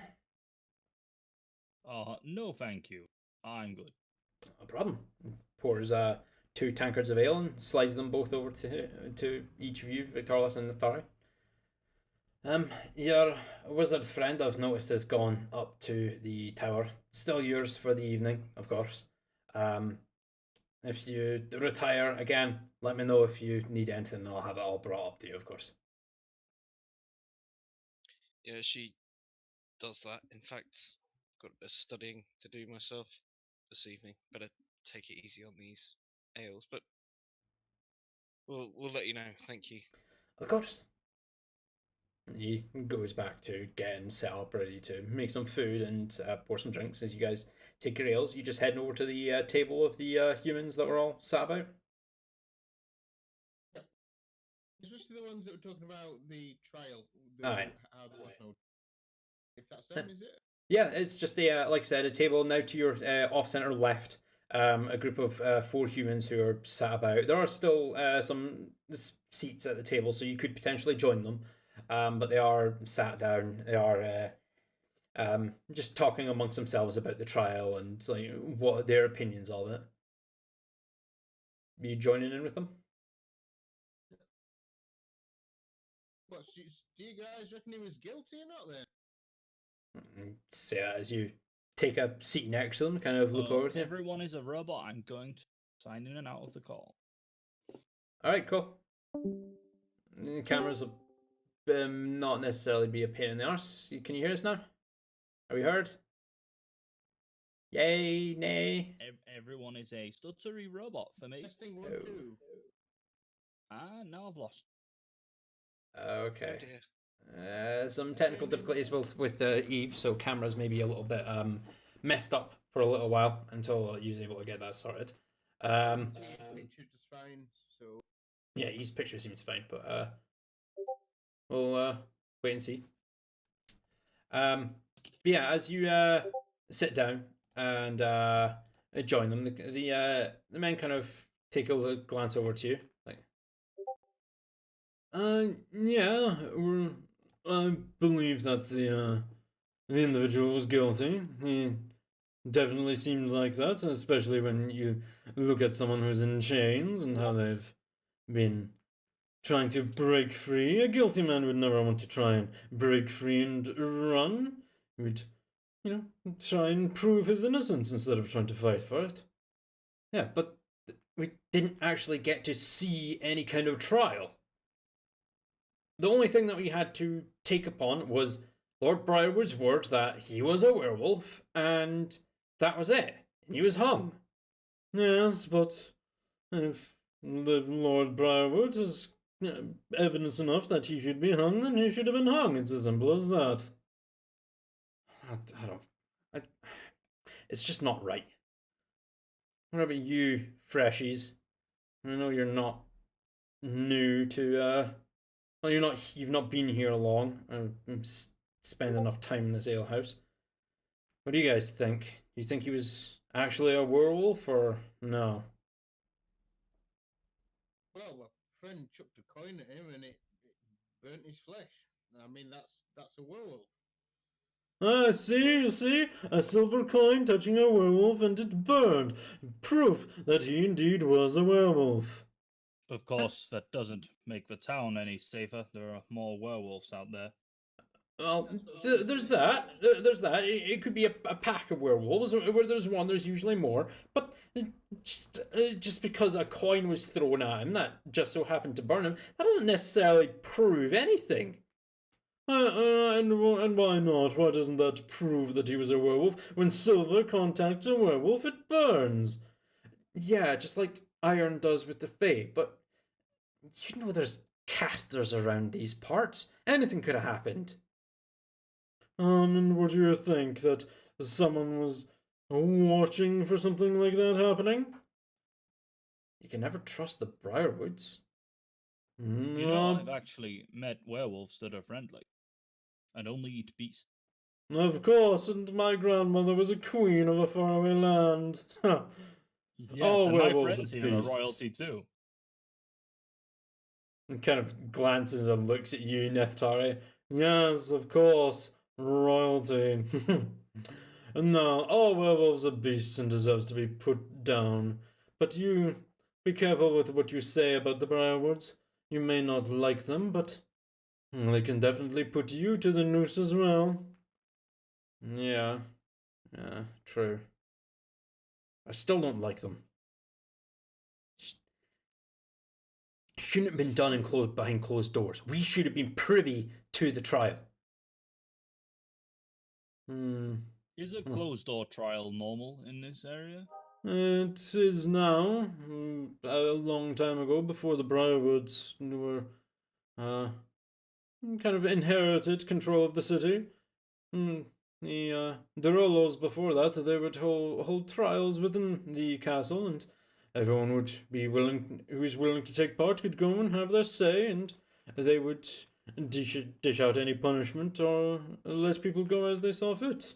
But the Briarwoods, now that they are in control, they do things a bit more secluded, and that is their business. They inherited control of the city, and they are free to do whatever they want, as they are a lord and lady.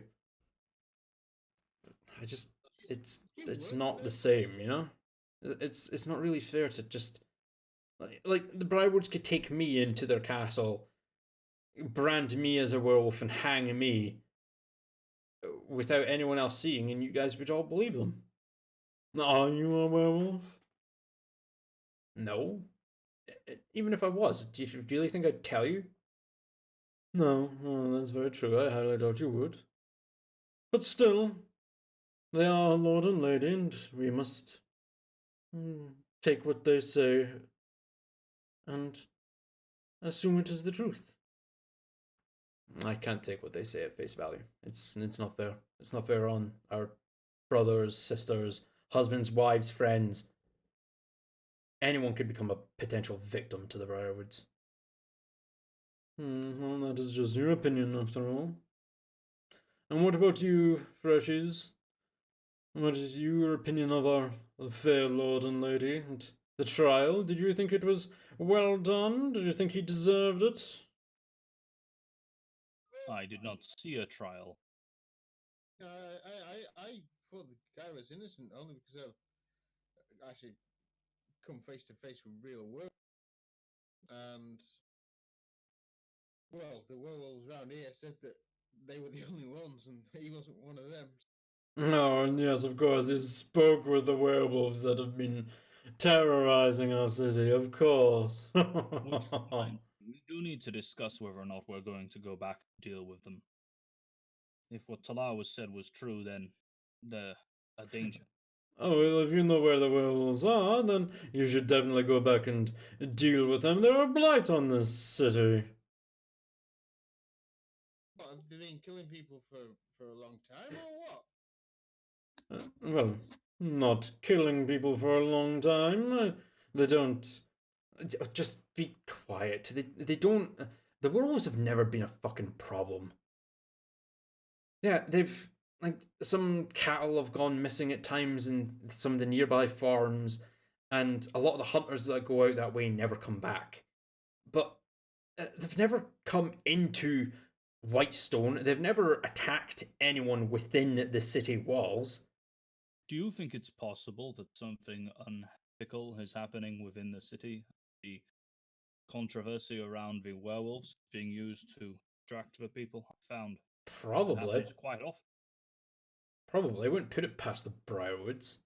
Now, you be careful with what you say. If someone overhears you and reports you, you'll be the one at the noose next. Yeah, whatever.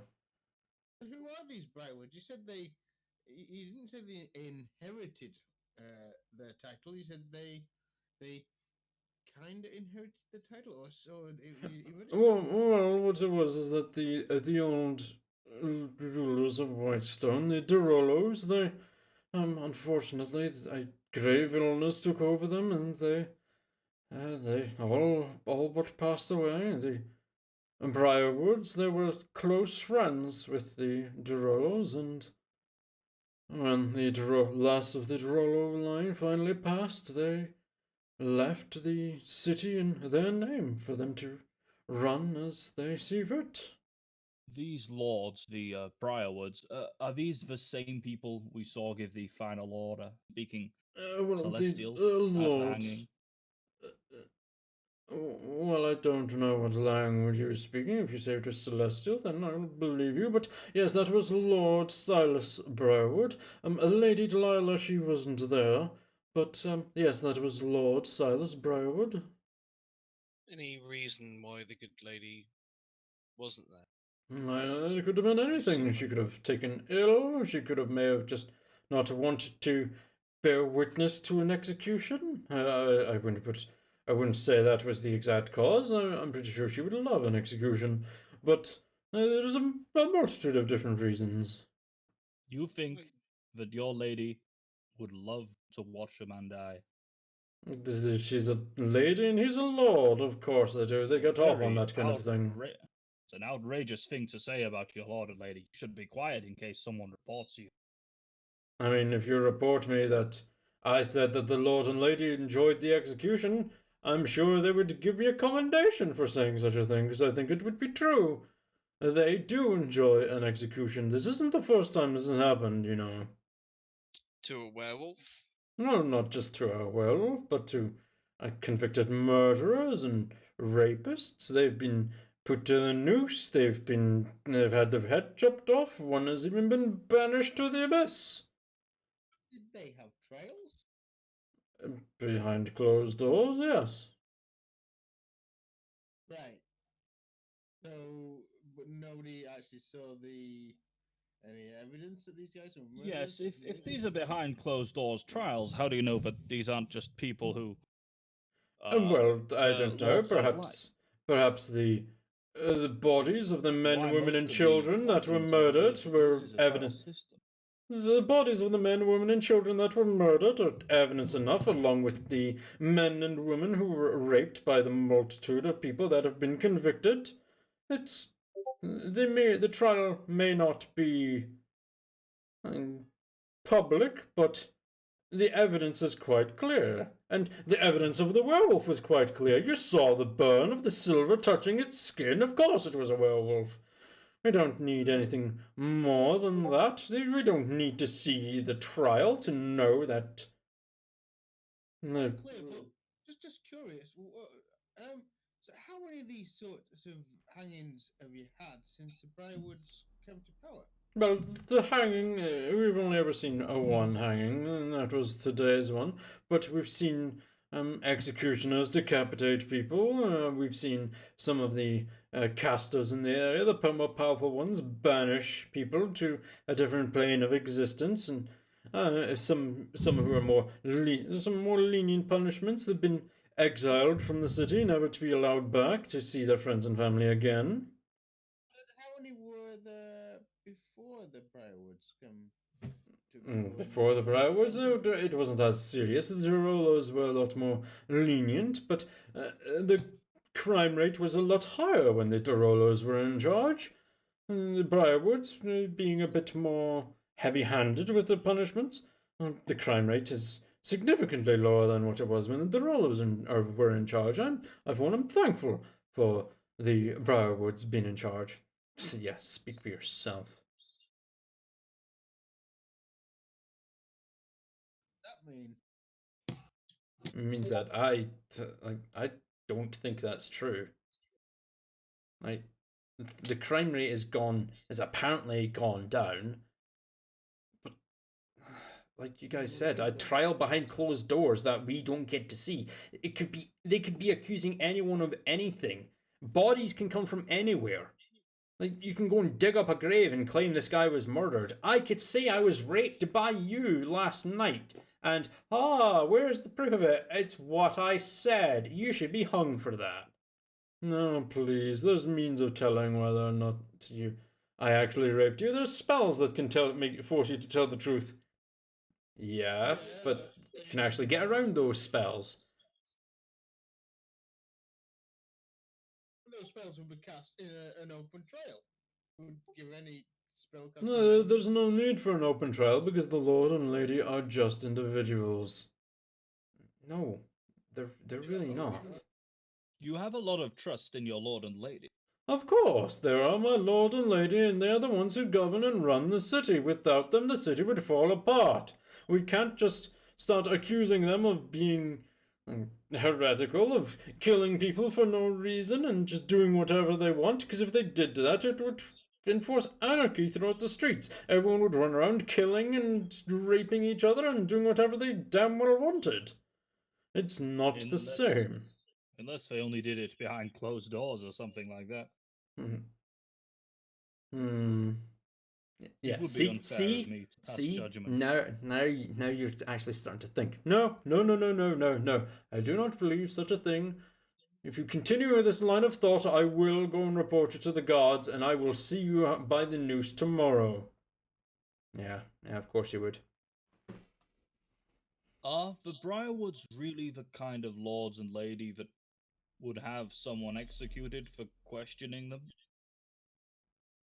I had no idea this was an authoritarian run location. I wouldn't put it past them. Oh, please. They wouldn't hang you for questioning whatever it is they've done. If you have a concern about what has happened, about that pathetic mongrel that was hung today, then go and speak out. Go and ask for an audience. Try and speak to them. They may take your audience and may actually listen to what you have to say. Not everyone is successful, but they do listen to their people.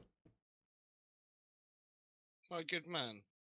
Yes. The way that this man claimed to be a werewolf today died, people have spoken about him like a rotten dog, and it seems to be a thing of pride somehow that they've killed this thing, even though you say that werewolves have been here for a long time. What's the significance of this man's death?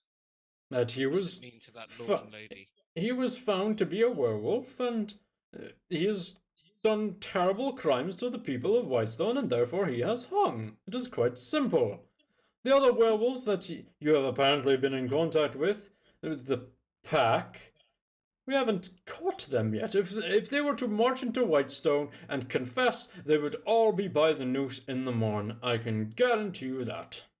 Who is it that told you this gentleman had committed all these crimes, or do you personally know victim? There are many victims that have spoken out about being attacked by this werewolf. That and the testimony of the lord and lady and several of the guards that caught him red-handed. Who was the guy before he got outed as the werewolf? Oh, he was the tanner, just up in the northern ward. Oh, not in the northern ward itself, more westbound, but he was a tanner. He worked on armor and, decoration and such. He was before we found out what he was. He seemed like an all right fellow, but realizing that he was the one that was going about at night and attacking people, potentially trying to curse them himself, I'm glad he was hung by the noose. Well, does that mean there's no tanner in this town now, then? Oh, there'll be one to replace him shortly, I can imagine. The lord and lady were probably sent to Westrun or speak to the emperor in Amon and try and get someone to replace the tanner here in Whitestone. Well, I've got some like a pelt and a few stuff that I need sewing up. Well, you'll be shit out of luck at the moment, I'm afraid. You'll have to wait for the new tanner to show up.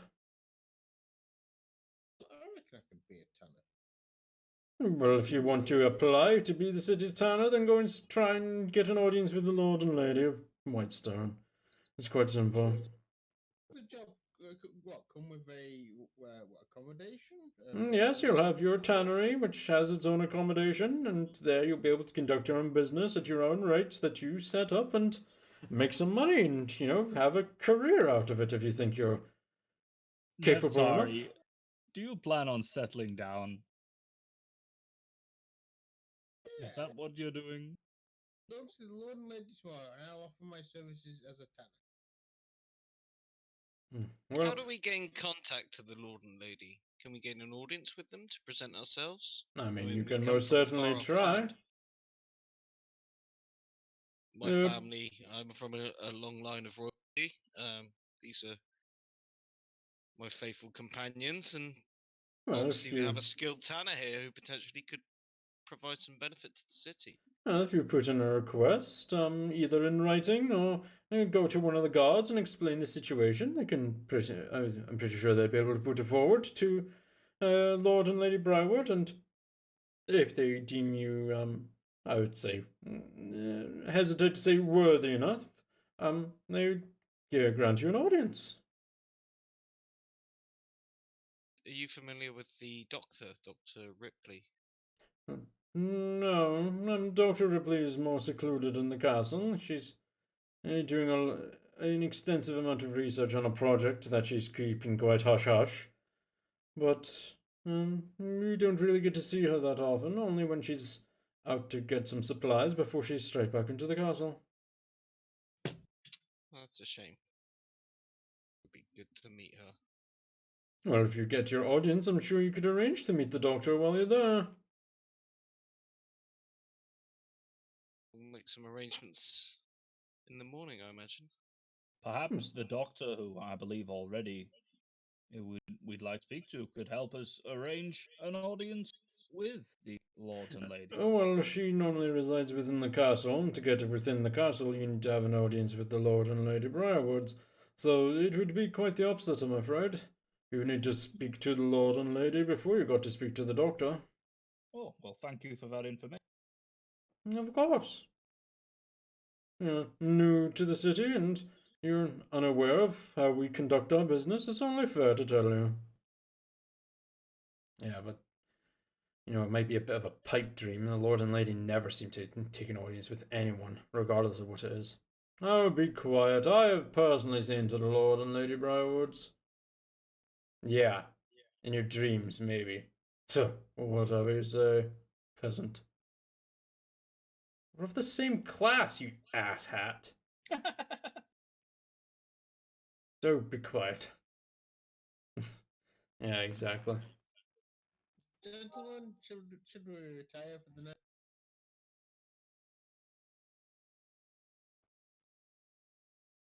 I've got a couple more ales left in me, but a little bit of reading to do. So you guys returning to the tower? I'll order some takeaway ales. Okay. Sorry, what about you? Yeah, I'm gonna go tower. I want to Yeah. talk to companions in private. Alright, cool. Yeah, make your way up to the tower, Victoris, speak to Shakad and get an order of a few more ales to be brought up to the tower. Temple, are you going up with them? Yes, I'm going to go up to the common room. No problem.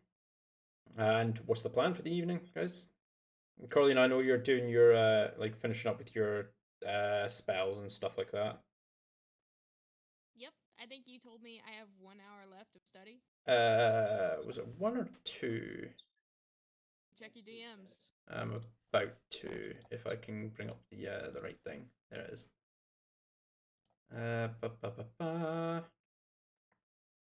Probably an hour or 2 left. So we'll say in the time that you've been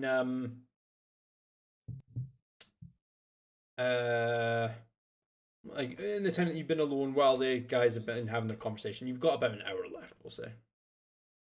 Okay. Being to study. Stairs in my room. Okay. Alright, so are you guys all just retiring to your rooms to have your long rest for the evening? While, like, Victoris, you work on your manual of quickness of action. Carlina, you're working on your spell. Nestari, are you wanting to do anything? I was going to discuss my thoughts with the rest of the group. Yeah, Okay. I'd sit down with Netari, have Yeah. a beer and Okay. There's something really fishy's going on here. Looks to me like a standard case of corruption within lordship. We've all seen it before, us more than most. So I took a piece of the guy's flesh. I don't know whether you saw me. The guy they hung. I was going to ask about that. I've got a reincarnate spell. We've got 10 days to use it. I don't know. Did that work on his ear? Just a bit of flesh, I think, is enough. And another question: is it ethical to bring back someone to life who may be a werewolf and murderer? Well, I didn't say I was going to bring him back. Yes, and even if they turn out, bring them back, and we validate they were indeed deserving of their punishment, we'd have to execute them again. I'd Yeah. say worrying precedent, and I am not a fan of needless bringing back people to life. Well, the real use for this spell was I'm gonna go back to where we saw the real werewolves. And I was gonna reincarnate that guy I tasted when we go funny. But it's an option. That's I'm not so sure that those bodies would still be there. Animals in the woods would take these things away and eat them. yep. Anyway, Unless you wanted to find and kill some more while we go deal with the werewolf problem. Well, The that wasn't the city has also clearly been dealing with werewolves for some time. Neither of those guys were surprised at werewolves being present. One guy thought they weren't really a problem because they kept themselves to themselves, which seems to me more like the truth. Because we met the werewolves, and they said themselves they only kill the people that try to come and hunt them. So So why make a spectacle of killing a werewolf if something doesn't add up here? It seems No, like that's this fair. guy So- was made to be a symbol of something, a martyr of some sort. especially here, but that's the other thing. I could go and offer my services as a tanner, which gets us one access to the old tanner's workshop. We can have a sniff around, see if we can figure out a bit more about him and what was going on. That's something I And it hadn't. also gives us an excuse to go for an audience with the Lord and Lady. And Do you know enough about tannery to be able to pass as a profession? And are you willing to understand that we'll probably leave this city and not be welcome back, having sold yourself as a tanner and then having left shortly after? it's tannery. It's cutting animals up. I What? love that stuff. I have to ask another question.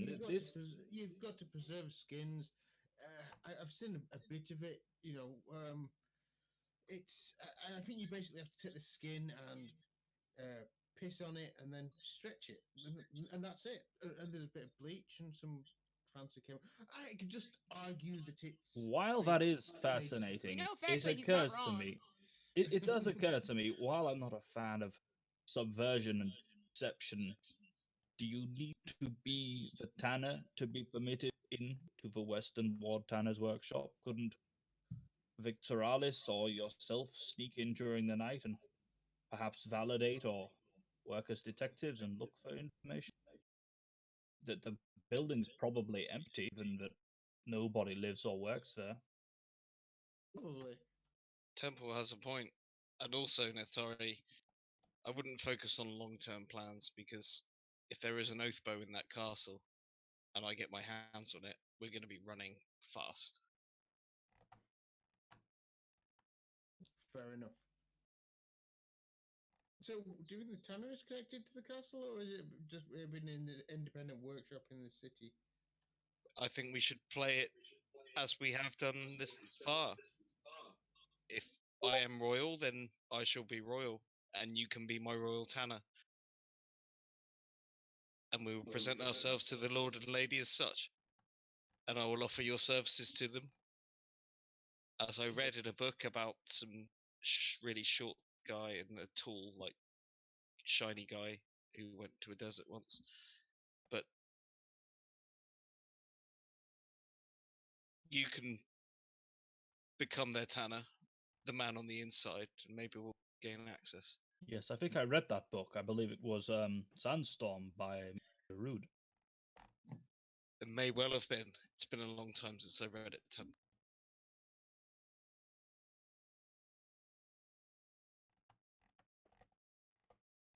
What should I do with this bit of flesh then?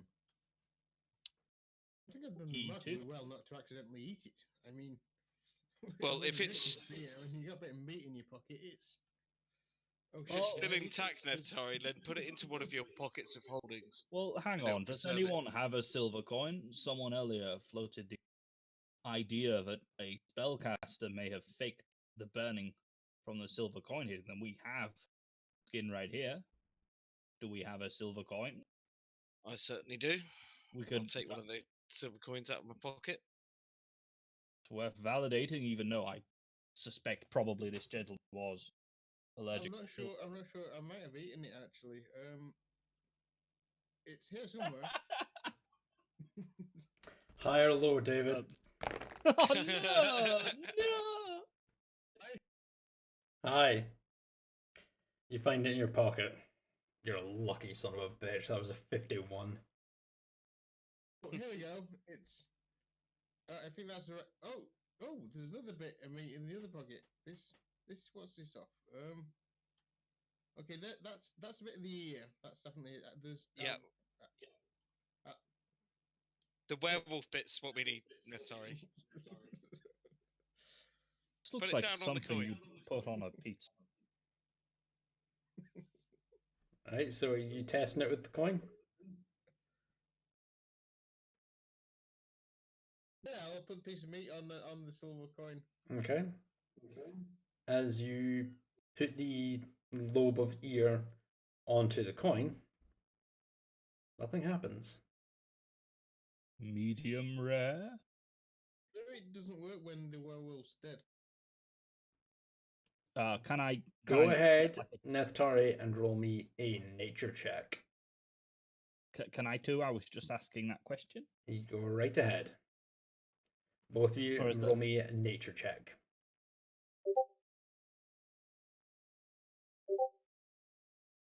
$25 and a 9. So that's what? Average. Yep. You both come to the conclusion that just like with the Fae, once they die, it's a reaction to the skin. If you take iron to a Fae after it's died, it'll still burn. Taking silver to a werewolf after it's died would still burn. This flesh isn't burning. There are shenanigans afoot. They could be fake coins. I'll try another one. And another one if you like. They're silver coins. And as each one that you press to the chunk of flesh, Victorless, none of them burn. Neftari, I have to ask, is this definitely the ear of the gentleman that was hanged, or is this something else from a different time? Do have a habit of collecting There snacks. are a few random bits. What's it? Oh, that's a spine of something. There's a Neftari, bit of empty up. lint. That's a stinger. Oh, here we go. Oh, we've got a tooth here. There's I don't even some know what that random came bit of from. flesh. Focus on the fleshy bits, Neftari. The size of that tooth. Another fang. What on earth were you planning on doing with these? They look like back teeth, I think. Yeah. Were you Yeah, making an amulet out of teeth? He's got a lot of teeth. Bone tooth necklace. Any more Richmond fleshy would bits have in there, loved- Neftari? What have you got? Is that feels pepperoni? squidgy. That feels squidgy. Here's a bit of flesh. See Well, if the what- coin- What I don't did know, you chew Richard. off? I have no idea. You just grabbed a random bit of flesh and. I mean, for all you know, this could be a piece of the guy's dick. I was probably Rum ham. just having a snack and just put a bit of something in my pocket to eat for later. Oh my god. You never cease to disgust me, Neftari. Neftari. Oh. The teeth. That's the all right, teeth how- and the fangs are trinkets. I keep them to get the the tanners to sew into my cloak. But Absolutely, and they look fantastic, Neftari. They really do. But this bit of flesh right here, how confident are you that that came off the man that we just saw hanged? it looks like an ear, so like 95% sure. That's good enough for me. This guy wasn't aware. That's interesting. So does anyone, I suppose, a basic illusion spell, well timed on someone watching the. I could do Perfect. it. Throw a silver coin at Neftari. Here you go. I toss a silver coin over to Temple. Gonna What are you sort of gently throw this coin at Neftari. Are you moving it out of the way, Neftari? Oh, I catch it and put it in my pocket. What coin? I didn't see no coin. He's got you there, Victor Alice. No, where have you thrown it? Yeah, he threw it. Neftari caught it and put it in his pocket. Neftari, add one silver piece to your inventory. At the point the silver coin hits Neftari's hand, I wanted to use my minor illusion cantrip to make his like a flame burst out of his hand. Okay. Yeah, the moment he catches it, is flames just kind of emit from your hand, Neftari. He's a werewolf. Neftari! He's a werewolf. Keep it down. Hey, what's for the trickery? Easily done. If I can do it, anyone can do it. Victoris, go ahead and roll me a medicine check. Also, Actually, make it an advantage because you did actually thoroughly inspect the body. Yeah. Victoralis said anyone can do it. I'm going to cast Minor Illusion 13. To give Victoralis facial hair. Do you have minor illusion? No, but No, Victoralis so you promised don't. anybody Nope. could do No, it. no, no, You no, no, promised, no, no, Vic. no. That is not how that works, I'm afraid. So, no is the answer to that. You don't have the spell, you're not casting minor illusion. You can imagine that you give Victoralis facial hair, but no. On a 13 at advantage, Victoralis, on your inspection of the body, you know a minor illusion doesn't last that long. In the time that you've since the hanging, you've gone to the shops, you've dealt your business, you've come back as it's gotten later into the evening, and the body was still there. The scar, the burn was still there on his cheek. An illusion wouldn't last that long.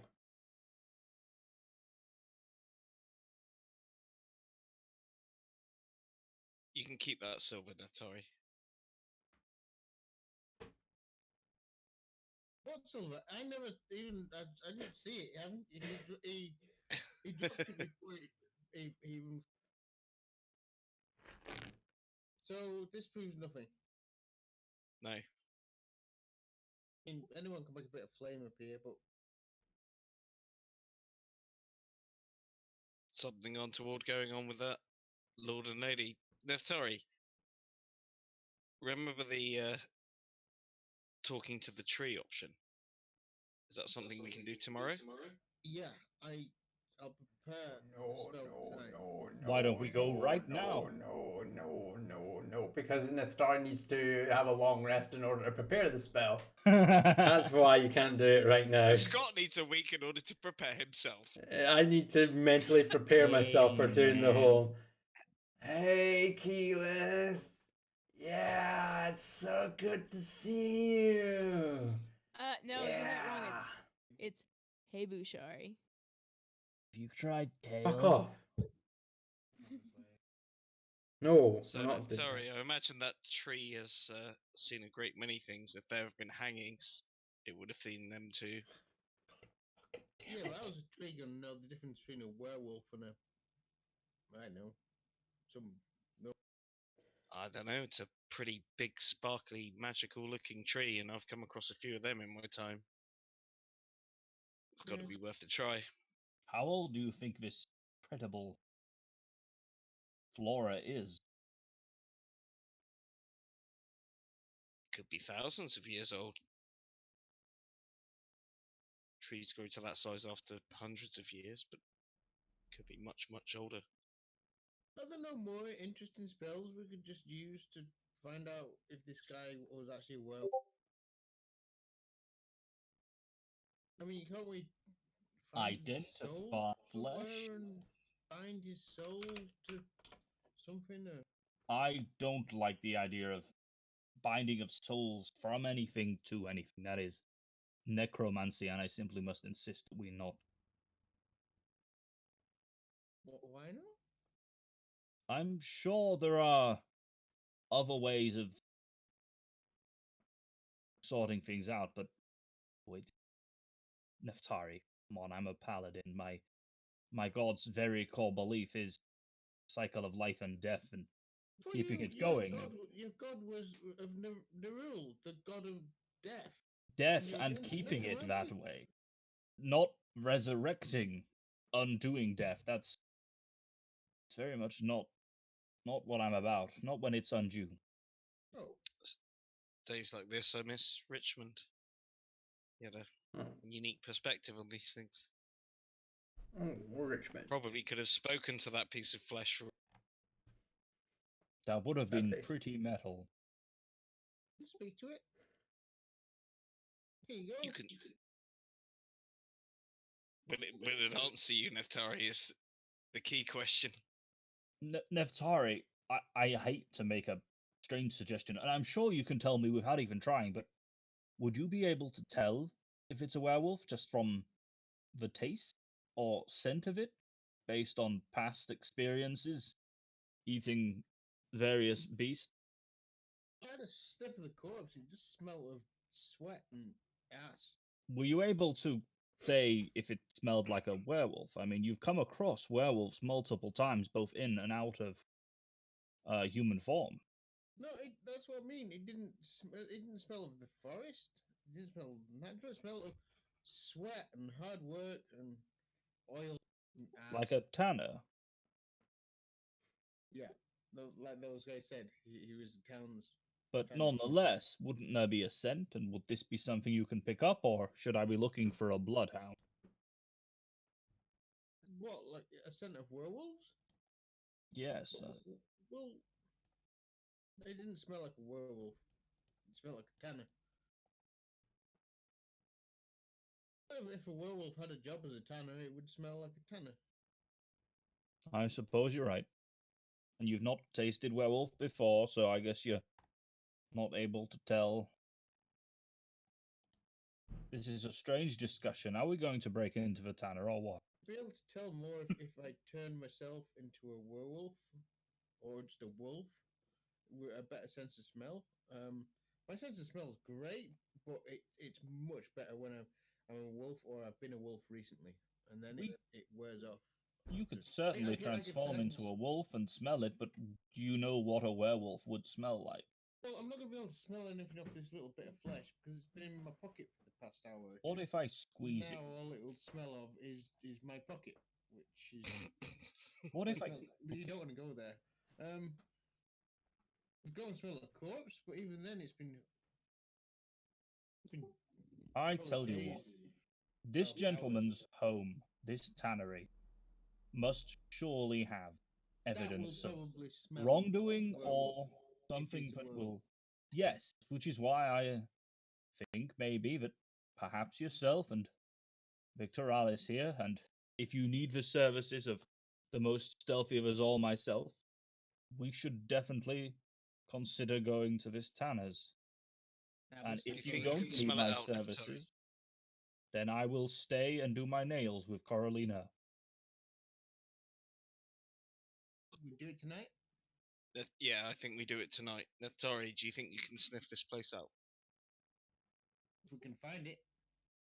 I'm thinking we, you're talking about shifting into a wolf, maybe something that's a little less threatening but has a keen sense of smell. A dog of some kind. Bloodhound.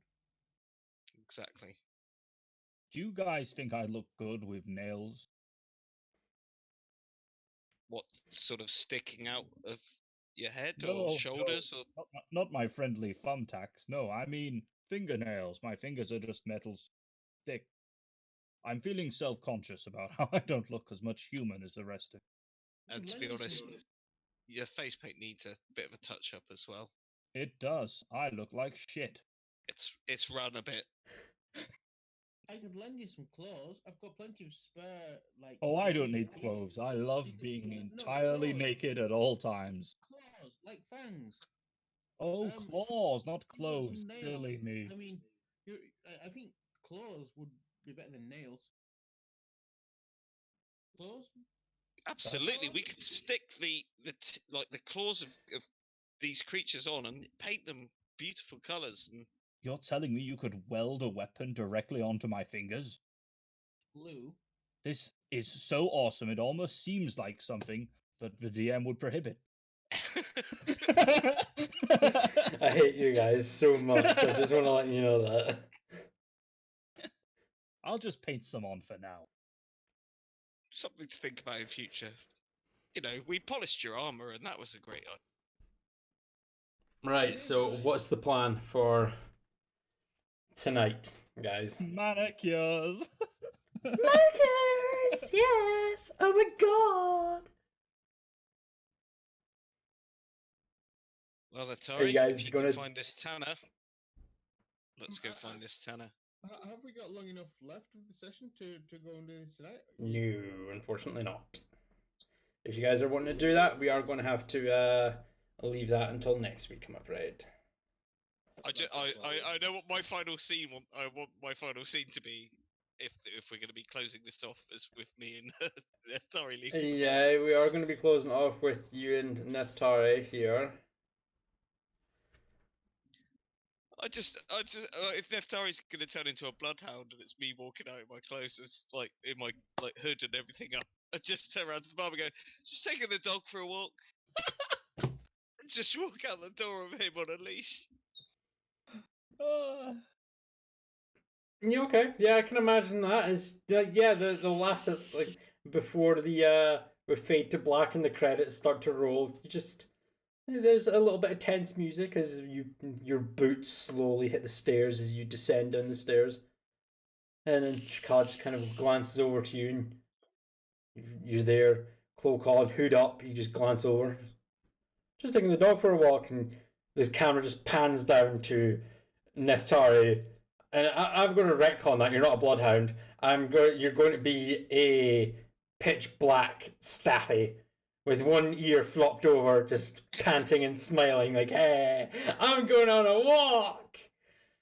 And then you just walk away with Nithari beside you on a leash with the tail wagging 10 times to the dozen, and it fades to black there. Tell Coralina where we're going? No, because you're already gone. You said that's what you're doing. You're gone. You've left the wizard out of all of this. Temple, are you going with Neftarian? I'm going to cast Slip into Shadows, which, as you know, when No. Temple says it, means to take a step backwards. Yeah. And I'm just going to stand here and wait. Well, I'm hang not on, coming didn't- with. You're not Temple, going with didn't them. You just Alright, say cool. you were going to go and get your nails done and you're going to make yourself pretty. That's Yeah. why I left. Yeah, So, but he's not Temple actually was gone going up to up- Carolina yet. No, But- I'm. Temple knows. He can explain. Temple knows. It'll be fine. The next session is going to be Victorious and Neftari and the shit I've that got they a get stick. up to. I've got a stick. That Jesus. and we're going to go to we're going to get into a massive combat scenario with just Neftari and Victorious. Kayla and Evelyn, you guys won't even be needed for next week as we kill Victorious and Neftari. No, I mean, we'll do a B story. We'll do a B story. We'll have our own adventure. It will be as you guys go for manicures, pedicures, and just be like, "Oh Let's my go to a god, spa.